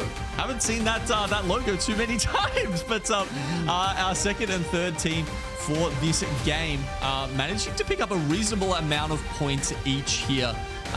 You can see with Legion, no revives, and that's interesting to me just because, you know, they had to take so many fights up the top there that it's a surprise that they didn't, you know, need any resets at any point to sort of take out the amount of points they pulled off here in Game 5. SJP2, 22 points with the 10 kills they got. Take Flight's low kill game does make things really risky, but right behind that is Legion, who have a much easier road to the regional finals. They could place third in this game. If they can place 7th or better in the overall standings, Legion have a really good shot of making it to the regional finals, and I mean really good. So keep your fingers crossed for Legion Gaming, who right now are placed better than 7th. They're in 6th. They need to have one last good game, not falling down in 20th, because I'll be honest with you, Gino, there are a lot of people tied for 32 points. It's so close. I mean, you know, it was all on dogs at the start of the day. They're now like 7-8 points off the pace, and they would need to have a massive finish here. I mean, so many teams do. You know, Take Flight. Honestly, I don't know if it's doable for them. I think they kind of are almost just playing for pride at this point. On dogs, it is doable, but they probably need a win because they've got to get above Pot, above Ronin, above VCGO, above Legion. Oh god, it's changing by the moment, dear. It's a crazy maths game to see here. Who's going to finally make it to our regional finals and be in the top 20 for EMEA next weekend? It is wild. We keep changing things. We keep breaking records. Everything in the last couple of days of the split comes down to the wire. For this next game, it will be the final one, so we'll get the chance to finally determine who's going to the regional finals. But it's also a first for us this split, as Caustic will be unbanned. It is the first time in Pro League that we have seen an unban happen across a 6-game series. Yeah. So, very exciting moment for us, and for all of you Caustic enjoyers at home, very exciting moment for you. We'll see you after the break with some more Stinky Grandpa.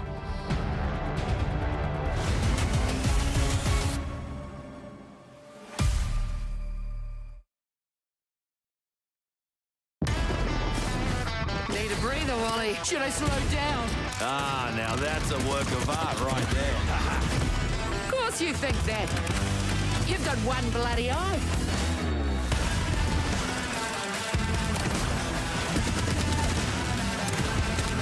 Uh-oh. Just walk it off. Yeah, you'll be all right. Oh, guess not. Putting my heart out there. Wrecking ball's fired up, literally, cuz. Some days it's just too easy. Finally. Thought it'd never shut up. Well, funny thing about a wild card, they always turn up again.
Welcome back to the Apex Legends Global Series in EMEA Match Day number 9, the final day of the regular season, the final match of the regular season, and the very first time we get a legend unbanned. Genome, lots of big things, lots to focus on, but as I heard backstage, lots more green on our screen. There sure will be. I also found it interesting that you referred to him as the gas. Was it granddaddy there? I had a look. Grandpa. I had a look through the. Yeah, sorry. There we go. The stinky grandpa. He's 50 years old, so I guess like technically he could be a grandpa. Seems like. Yeah, I don't know. I don't know if we're putting him into that grandpa category.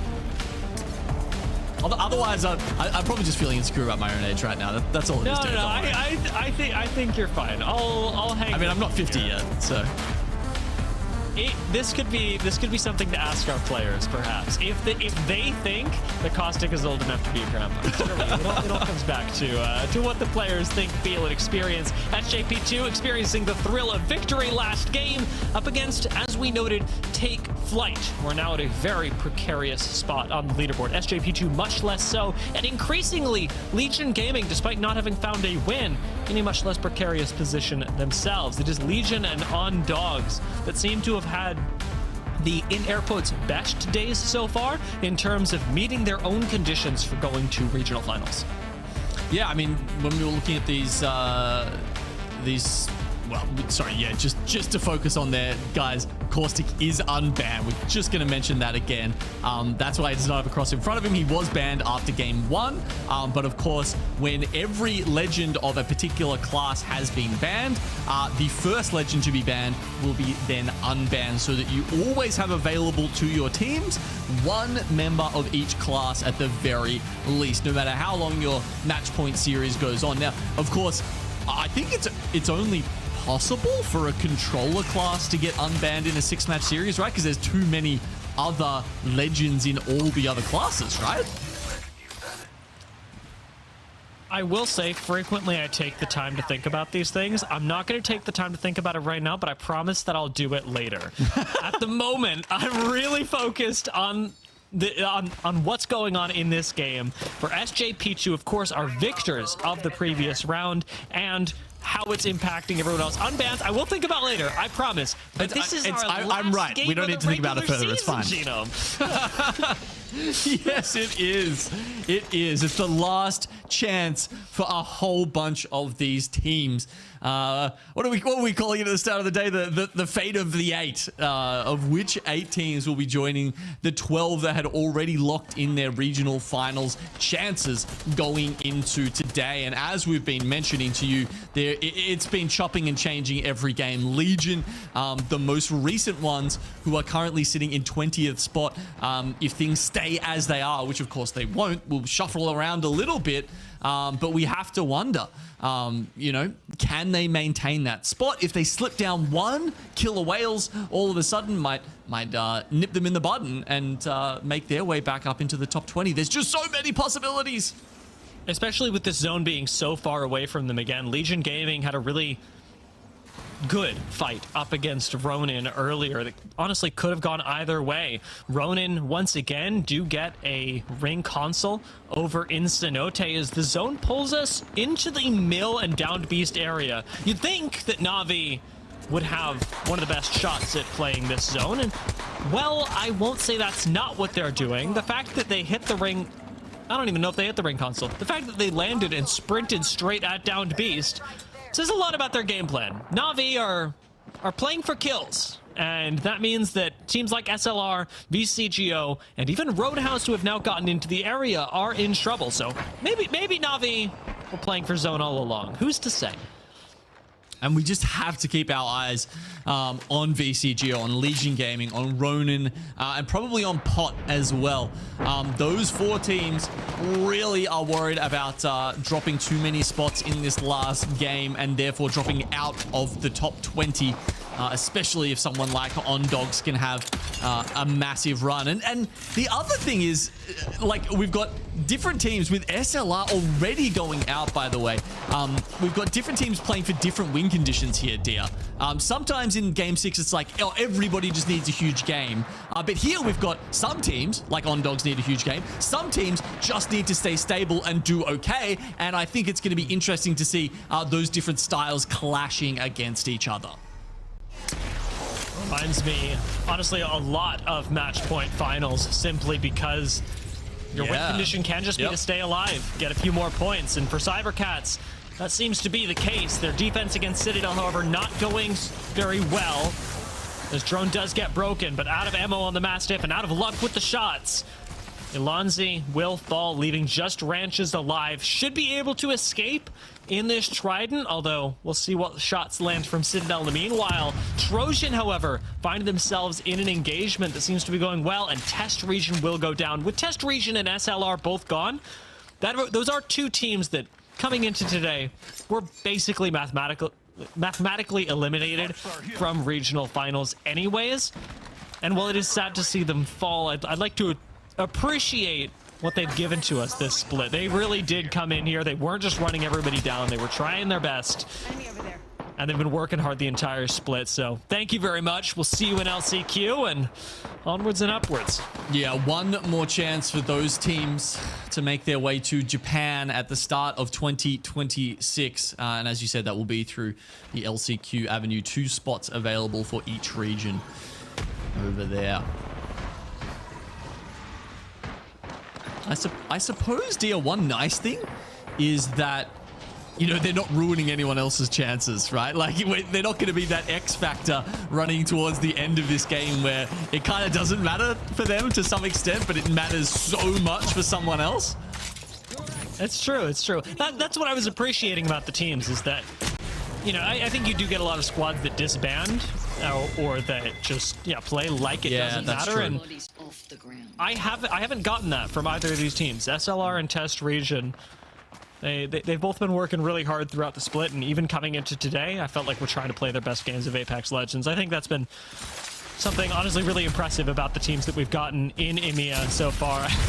Despite the flame that I was giving to Navi earlier for playing a bit fast and loose. They know what they're doing, and they're making it to regional finals. Pot up on the high ground, have lost Prestis so far to refocus on squads that still have something to gain or to lose throughout the course of these games. Navi dropping down into low ground are continuing exactly what we talked about earlier, hoping to gain KP and really make others lose. Yeah, and Trojan, they're the ones at risk with the EMP on top of their heads. No goes down. No completely finished off now by Hiaka. But they get one the other way. Right back. Kiner and Naski still alive in here.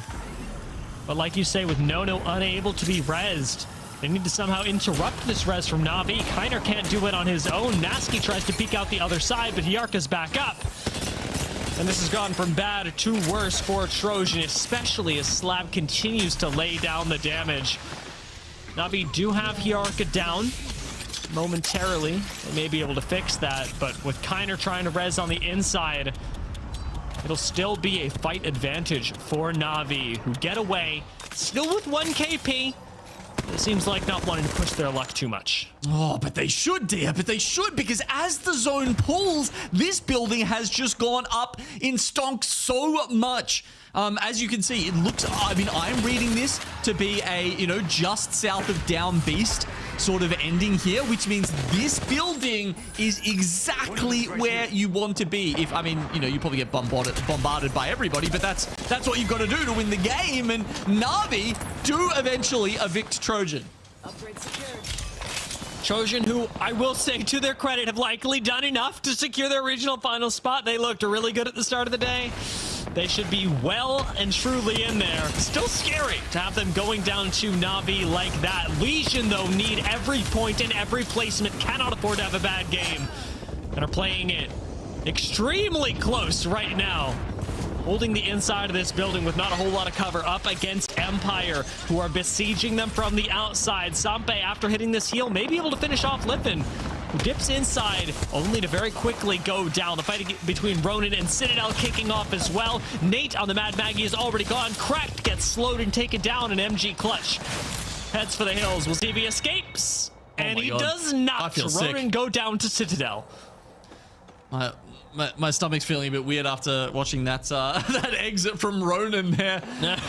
Spinning on the upon their demise, but now Ronin in 15th spot. Look, I don't think I think because a couple of teams have gone out below them, like SLR and Test Region. I don't think they can drop enough points now to drop it out of 20th, out of the 20th spot and regional finals. But geez, they're cutting it close. That said, Dia, we've got so many teams on the outskirts right now. You know, unlike a lot of other zones we've seen today, it has not been a flood for that end zone. A lot of teams seem to be saying, hey, if we just win one team fight, we're fine. You know, that's it. Bam, we're through into the top 20. A lot of teams are looking for KP on the outside. On Dogs seem to be following exactly that. Playing around the edge of zone, didn't get an early rotate in, the likes of which SJP2 and ONIC were able to secure. But looking for KP. Seems to have staged through, at least for SJP2, who did get a quick knock on Zidane before he was able to be rezzed inside this building. ONIC still relatively safe, especially with the amount of traps that EQ is able to lay down.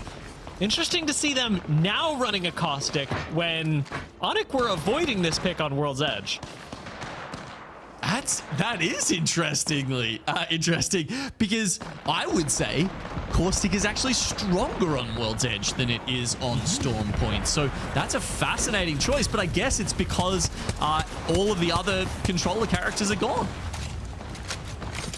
May as well, I guess, try what everyone else thinks is so strong, especially when, like you say, it seems to be the best option. Citadel Gaming had some pretty good options earlier. They did a lot of damage to cybercats. See what that Skynade can do, because the Peacekeeper is doing plenty for Zuni right now. Guts goes down immediately. And with it, Citadel Gaming very much in charge of this fight. We may see the end of Nameless very quickly. The evac towers very risky at this point in the game, at this point in the series, and that risk does not seem to have paid off for Nameless, who needed to get second in order to qualify for the regional finals and have missed out by a healthy margin. So another team unlikely to be part of that conversation gracefully bows out and an honest demise. And a circle pull down towards the buildings at the back of Mill. Okay, so maybe that position Na'Vi took up not quite as good as I thought. It looks like, or is it just going to be sort of the middle ground between them, and teams start having to, really rely on smoke cover from Bang, maybe a Gibraltar bubble if you're lucky enough to have one of those, or perhaps your Catalyst wall. Sorry, not Catalyst wall. Catalyst isn't in here. It's just the Caustic. What am I saying? Please, someone help. Roadhouse will be happy to assist you by taking all of your kills, all of your KP. However, that gets turned around quite quickly, and I'll be honest, that was a little risky for my taste. Roadhouse almost lost control of that fight before taking down Empire, and they are lucky to get an uninterrupted reset. On Dogs, not nearly so lucky as they face cybercats right now, and most importantly, are lacking a trident for a safe rotation. NVMI won't get it either, as GoNext drop down, clean them up, and pop right back up to the top and down to Beast. Yeah, I mean, it's fascinating that even Alta is still in here when Down Beast is in play, but it doesn't look like that many teams are actually getting into it in and around the actual Beast itself, because it's always fun to see people, zip up to the top of Beast through a void passage and make something fun happen there. On Dogs have managed to slip around with Trident or no, and sit, I believe, underneath, maybe on top of one of those buildings at the back of Mill. Legion Gaming and Roadhouse, they're just trading blows here as the zone will force them out of the checkpoint area. But, I mean, we've still got all of the teams who are looking, who are right on this bubble, Dia. This is just getting more and more exciting by the moment. There's going to be an extremely close series, and with Roadhouse taken out, That stays true. Legion Gaming on dogs, and on dogs taken out. Opens things up pretty massively. On dogs in an extremely risky position, and Legion beset by nades. There's no way out of this. Surely Legion go down next. This tight race is becoming an extremely scary one. Legion somehow surviving for now. But they can't. All of that from GoNext, but GoNext continuing to close the gap under cover of frag grenade. Blooming Flower gonna have to pop out with the 30-30, see what sort of damage he can do to keep his team safe, because GoNext don't want to give up on this, but you have to imagine they're out of grenades now. You'd hope so after the barrage that we just saw, but Legion Gaming cannot afford to go out right now, Dia. Slipping down from 7th to 8th is enough to knock them out of the top 20. It's 1 point, but it's 1 point too many. This would give Killer Whales the berth into regional finals. They need more points right now. Not keen to go down, but GoNext not keen to give up. We'll see what they're able to do, because right now it's just a series of abducts and harassment by GoNext that keeps the rest of Legion away from this rock, and that's to say nothing of the rotate that's coming up. I like that Sampe was holding on to the cooldown. I don't love this expenditure. Legion Gaming now have no ultic cells and need to rotate in 5 seconds with nothing to force GoNext under cover. What are they gonna do? Okay, we do see a tick come through. Legion Gaming know that at least one of them is stunned. They're gonna go in with the help of this Stinger Bolt, but all of a sudden, they're getting pushed back. Calamity goes down. Blooming, no. Xampi, you need to squeeze out some points, and they can't. Legion will miss out on regional finals. It is tough to watch them go. But GoNext had all the time in the world to execute this squad. ONIC sliding out onto SJP2, who do manage to get back up to high ground. SJP2, a squad that should be safe, I will say, but would like the extra bit of safety that comes with better placement. Pot next to Navi and GoNext, who are playing as a duo now. Their rotation not nearly as simple as they would have liked, but somehow staying alive, if not comfortable. The nades are a little too much, and we will see at least one fall, perhaps all. Pot trying to push in onto Navi right now as GoNext do eventually go down. And Navi are trapped in this building, like it or not.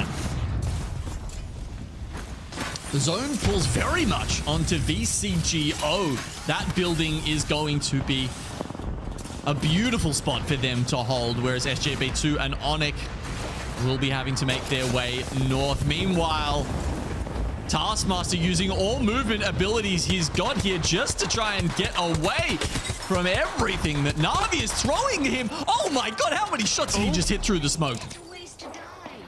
The thermite seems to be enough, but will it actually be enough to reclaim momentum in this fight? Navi continuing to poke out, still trapped in the building. Citadel Gaming looking at this as well. The Pot have refocused. Maybe the fight went their way, maybe it didn't, but they're looking at what the next play looks like. Can they move into the building that VC Go and ONIC currently occupy? It looks like the zone is going out into the water, and for this, Tridents will be really important. Any team that still has one could find a safe spot and a win. Yeah, it's indestructible cover. That's why it's so good. But Slab isn't looking so indestructible right now. Navi as a whole is not. And Pot will put them to rest. Taskmaster giving us his best ULTRAMARINE, but ultimately will fall. The EVA not enough to fend off the third party. And Pot do at least manage to clean up one.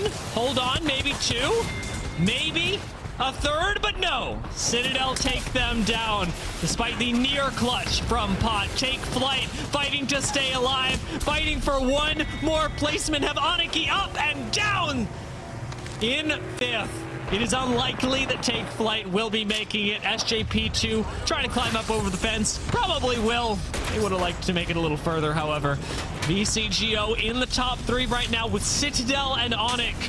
This could be a bonus point for ONIC. That's exactly what I was just thinking. With 2 games going their way on World's Edge, a 3rd win here would get ONIC that bonus point. Be super cool to see. We've had a couple around the ground so far this split, but they are few and they are far between. ONIC's use of the Wraith allowed them to safely port from one building to another. Citadel Gaming, they've just used the phase breach themselves to come in behind and find a little bit of a spot on this fence. Apparently, they've got so little ammo they need to punch the barrels to make sure that they have some sort of safety here.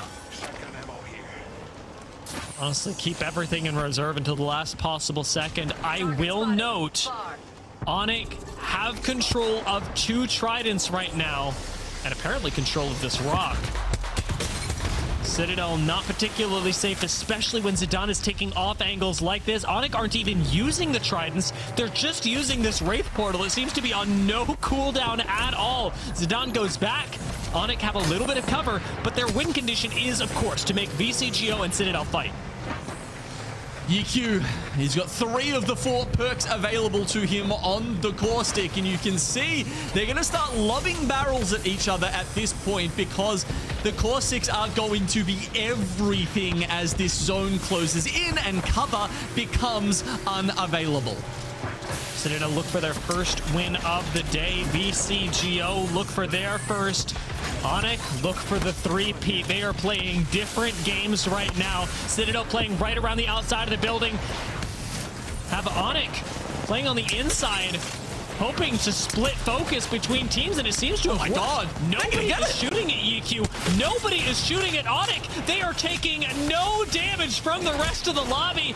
Down to 2 squads now.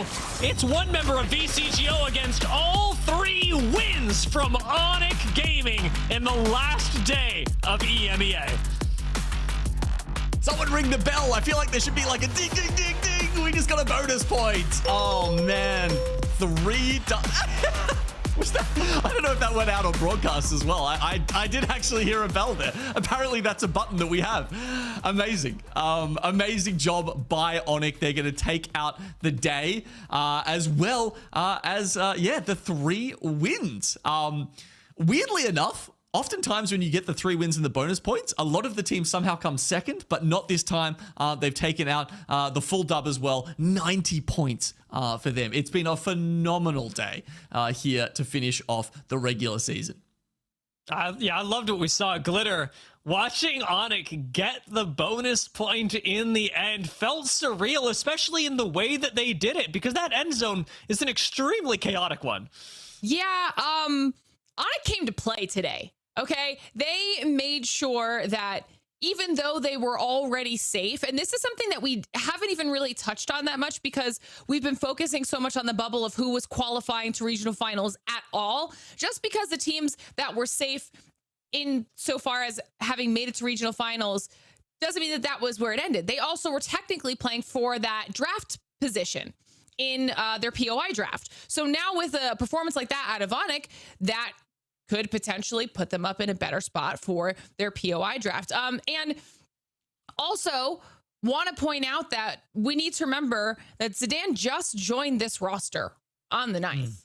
And we've seen Zidane come in and have these pop-off performances as an individual before, but they look so good together right now. And the fact they're able to do that, Dia, with being a new trio is insane. Yeah, and I know that we talked at the start of the day about the fact that Alliance weren't in this lobby, but we have teams like GoNext and Na'Vi in this lobby, Citadel Gaming in this lobby, Roadhouse in this lobby, all squads that are clamoring for some of the top spots in the entire region. And the fact that ONIC comes in on the last day of the regular season and gets 3 wins, a dominant performance from them on the day before the regional finals. I mean, we all knew ONIC was going, but to be going in style like this makes me really excited for what they'll look like when in the same lobby as Alliance. Regional finals is going to be good. We'll take a look at those results and see what that means for the rest of these teams after that performance. ONIC with the 23 points to close out the day, but Citadel Gaming, Gino, with the 16 KP. Not bad. They took a much longer route to get to that final circle, but they certainly picked up some scalps along the way. 23 points is very good in terms of jumping them up the standing at the end of this day. But I mean, as Dia pointed out, the fact that ONIC have played, you know, a Rampart Newcastle and then capped it off with a caustic performance to win the day like this, I mean, shows flexibility among all of the other attributes that we've seen out of them today. I mean, we got I feel like we had a good day of some exciting, not only storylines, but we get our first unban out of our controller legends. We've got ONIC absolutely obliterating the competition with 90 total points here for our series results, followed by Roadhouse and Citadel Gaming. And then we get the bonus points going the way of ONIC as well, the bonus point, excuse me. Now we get to take a look here, Dia, at these overall standings. These are the confirmed top 20 teams that are now qualified for regional finals. Ronin barely making it in, and VCGO with their last game, even though they didn't win it, the fact that they made top 3 surely secured them their spot. Legion, as we focused on, barely making it out. It was a great call from you in the moment, Gino, but the fact that it was the fight against GoNext that pushes them out really hurts, and I'll say it hurts almost as much as watching On Dogs be taken out of regional finals consideration. So sad. I mean, yeah, that was like, there were so many teams you can even see, because Passion, when we talked about it at the top of the show, was one of those teams that was right in 12th, one of the teams that had qualified definitively, and they even still got knocked out. A lot of our teams that were right in that bubble showed up today, and we're splitting hairs at the end of the day. 2 points there, 3 points there. That is something that these teams will be reliving in their minds for a little bit here, Gino. Yeah, I know when it comes down to it, they were, you know, you hear the team comms, right? Like, they're madly checking scores in between every game. They're trying to do the math. They're trying to theory craft. They know the rotations as well. So they're thinking about where the teams are around them that are going to be running into them and how that factors in. Like, there's just so much going on.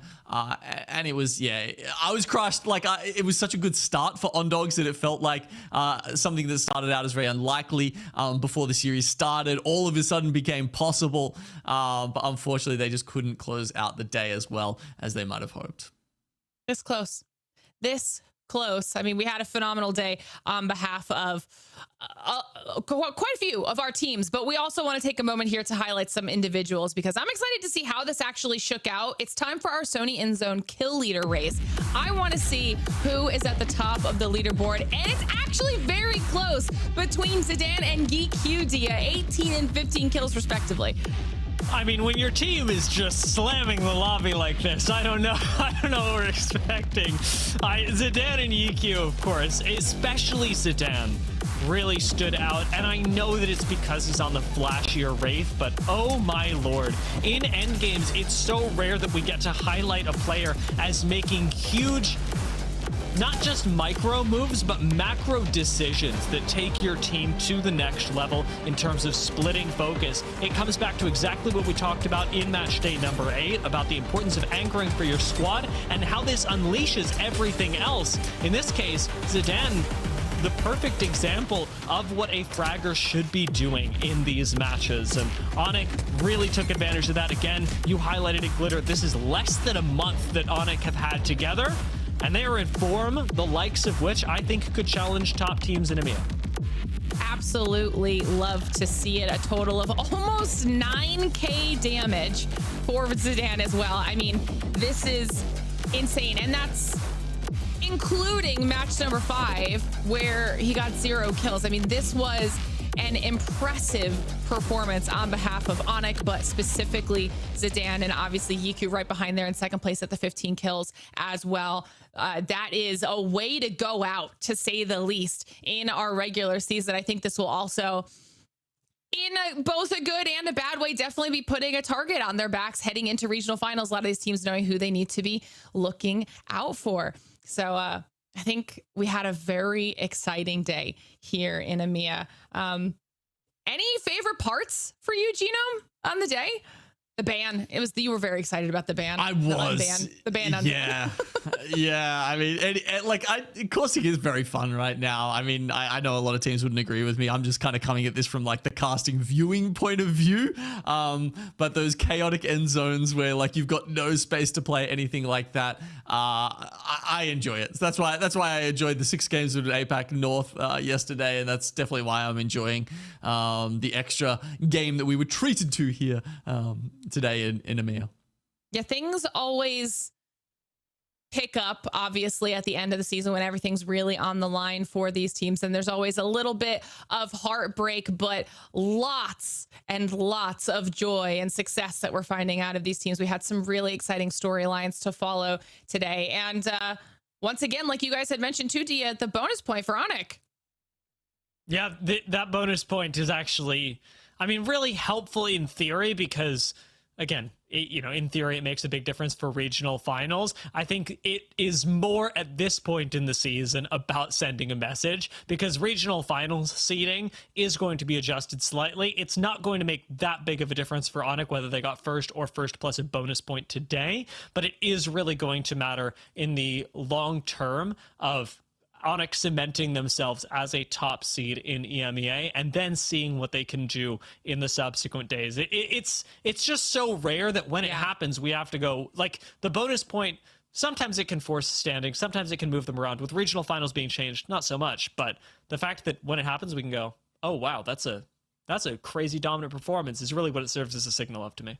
Absolutely. I mean, we talk about how important consistency is, especially when it comes to LAN, because not only is it about hitting the point threshold, but then it's also about getting the win after the fact. And if you can put up a stat like 50% of your series is you winning your series, that is definitely a good base to be starting from as a team. We're going to take a look here at our overall standings, and this is really more to kind of now start the conversation here, Genome, around, okay, now we know who our top 20 teams are that have made it to regional finals, but that doesn't mean that all the teams that are in regional finals are guaranteed to make their way to champs. There are quite a few teams that need to win in order to solidify being able to compete on that international stage. I think that's where everybody's focus is going to be shifting once we get to regional finals.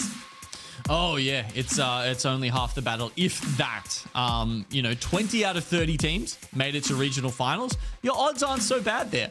How many teams of these will be making it to champs? I mean, we were looking before, and for EMEA, it's actually not looking that great right now. We've got, Alliance, Citadel, Na'Vi, GoNext are pretty likely to make it, but then when we look down the bottom of that leaderboard here, we've got Roadhouse, Ronin, Nova Gaia. They really have to have a big result to push themselves into sort of contention for the middle spots. Of course, any of the 20 teams does have the golden ticket, the out of winning.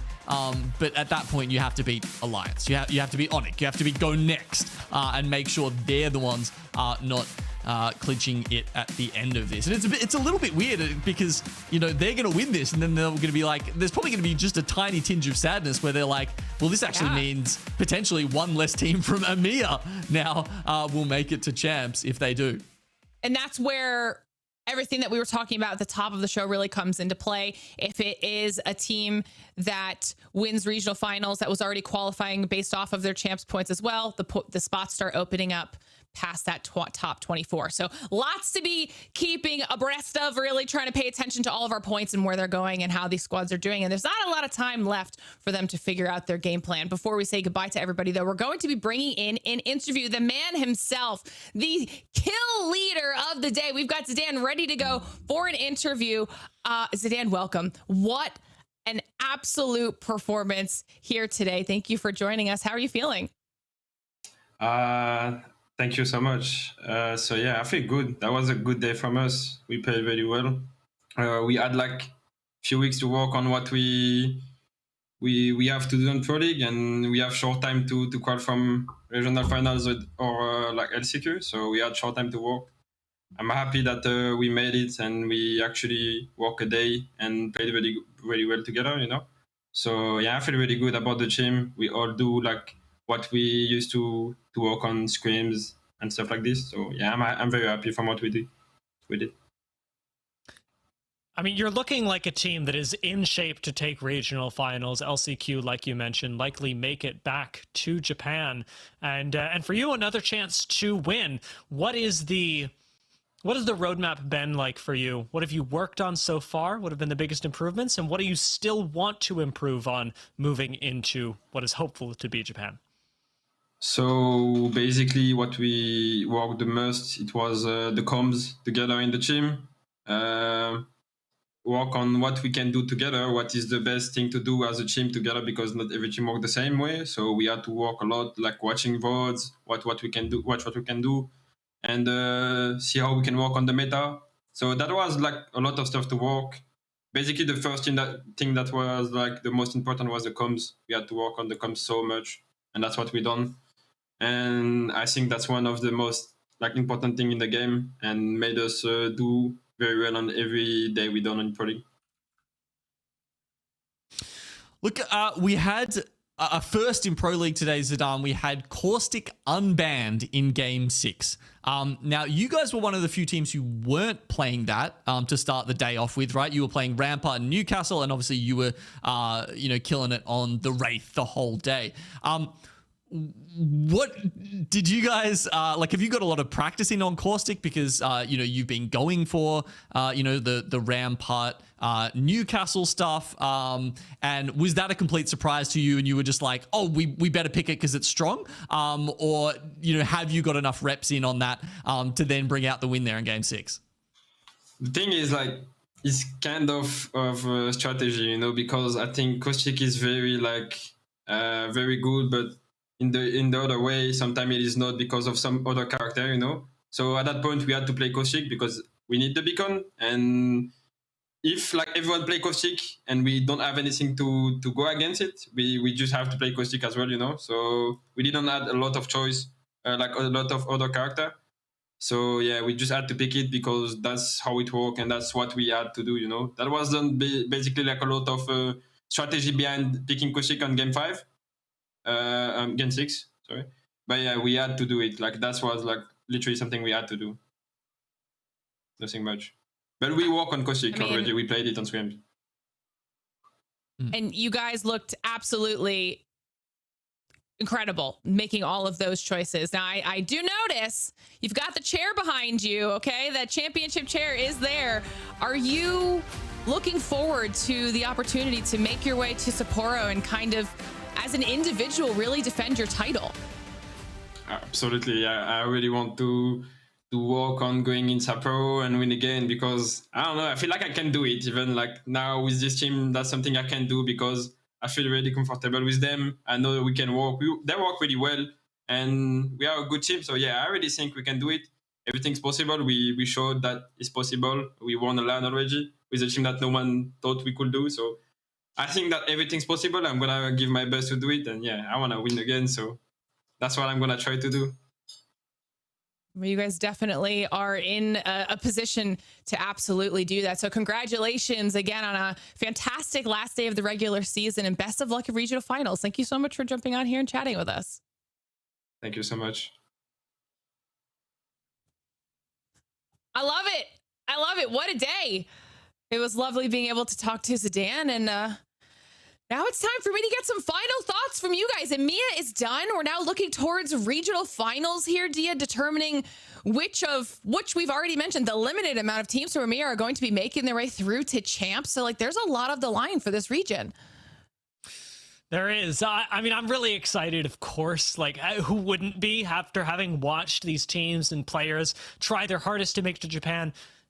Every day we're talking about it, but we are down to the wire for how you make it to Japan, to Sapporo, for Zidane, how you defend your title, and for so many other teams, how you clamor together and finally make something good enough to sail to international competition. And that's really exciting. However, for my biggest final thought, I wanted to get back to you, Genome.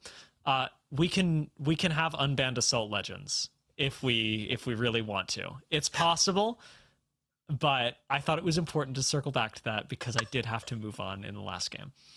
Thank you. Thank you. I appreciate that, dear. Especially as I was so adamant that I was right in the moment. And you know what? I'm not afraid to say I'm wrong sometimes. And apparently it was today. So yeah, thanks for that. My bad. Any other final thoughts, Gino? Yeah, look, for EMEA, you know, I think earlier on in the split, we were talking about how this is a region rebuilding, right? And I think, you know, some of the vibes we were getting from Zidane there was reflecting that and saying that we've got a couple of teams who are on the up. And I'm kind of hoping, honestly, that one of them, you know, maybe can pinch a regional finals slot next week, because I feel like there are a couple of good teams from EMEA that might miss out otherwise. Obviously, two of these strong teams will come through the LCQs as well if they don't make it this way. But yeah, it's going to be light on with representation either way for EMEA in Sapporo, and we're really hoping that the 4 or 5 teams that do get there are the absolute best ones to represent this region. Yeah, 100%. Well, you guys crushed it today. As always, we're going to say goodbye to you for now. And as for everybody at home, we're going to remind you, we keep talking about champs. How do you get there? How do you go? Well, ticket sales is, it's coming back. Okay. It's coming back. It's ready. It's right around the corner because we're going to Sapporo, obviously, but we want you all to be there with us as well. So if you're looking for the information on how you can get your tickets, where you can get them, when you can get them, the ticket sales will be live next week on our ticketing partners site, Zyco, on October 11th at 1 a.m. PT, 4 a.m. ET, 5 p.m. JST during our first regional final of Split 2. You can find more information as the day nears on our ALGS website's Year 5 Championships page. See all the latest information about champs here, from tickets to exciting news and updates. That way we can all look forward to seeing each other in Japan for champs. I mean, I cannot wait for this to happen. But EMEA is, of course, not the only region that we have on the docket for today. The Americas region match day 9 is right around the corner. So make sure you tune back in at 11 p.m. BST, 6 p.m. ET, 3 p.m. PT to see all of the action. And if EMEA is any indication, the Americas region is going to be just as exciting. So trust me, you do not want to miss it. But if you can't make it, or if you just want to stay up to date with anything that we've got going on throughout the rest of the season, just follow us on social media, whether that is X, YouTube, our new Insta, our new TikTok, all Play Apex Esports, or Twitch at Play Apex.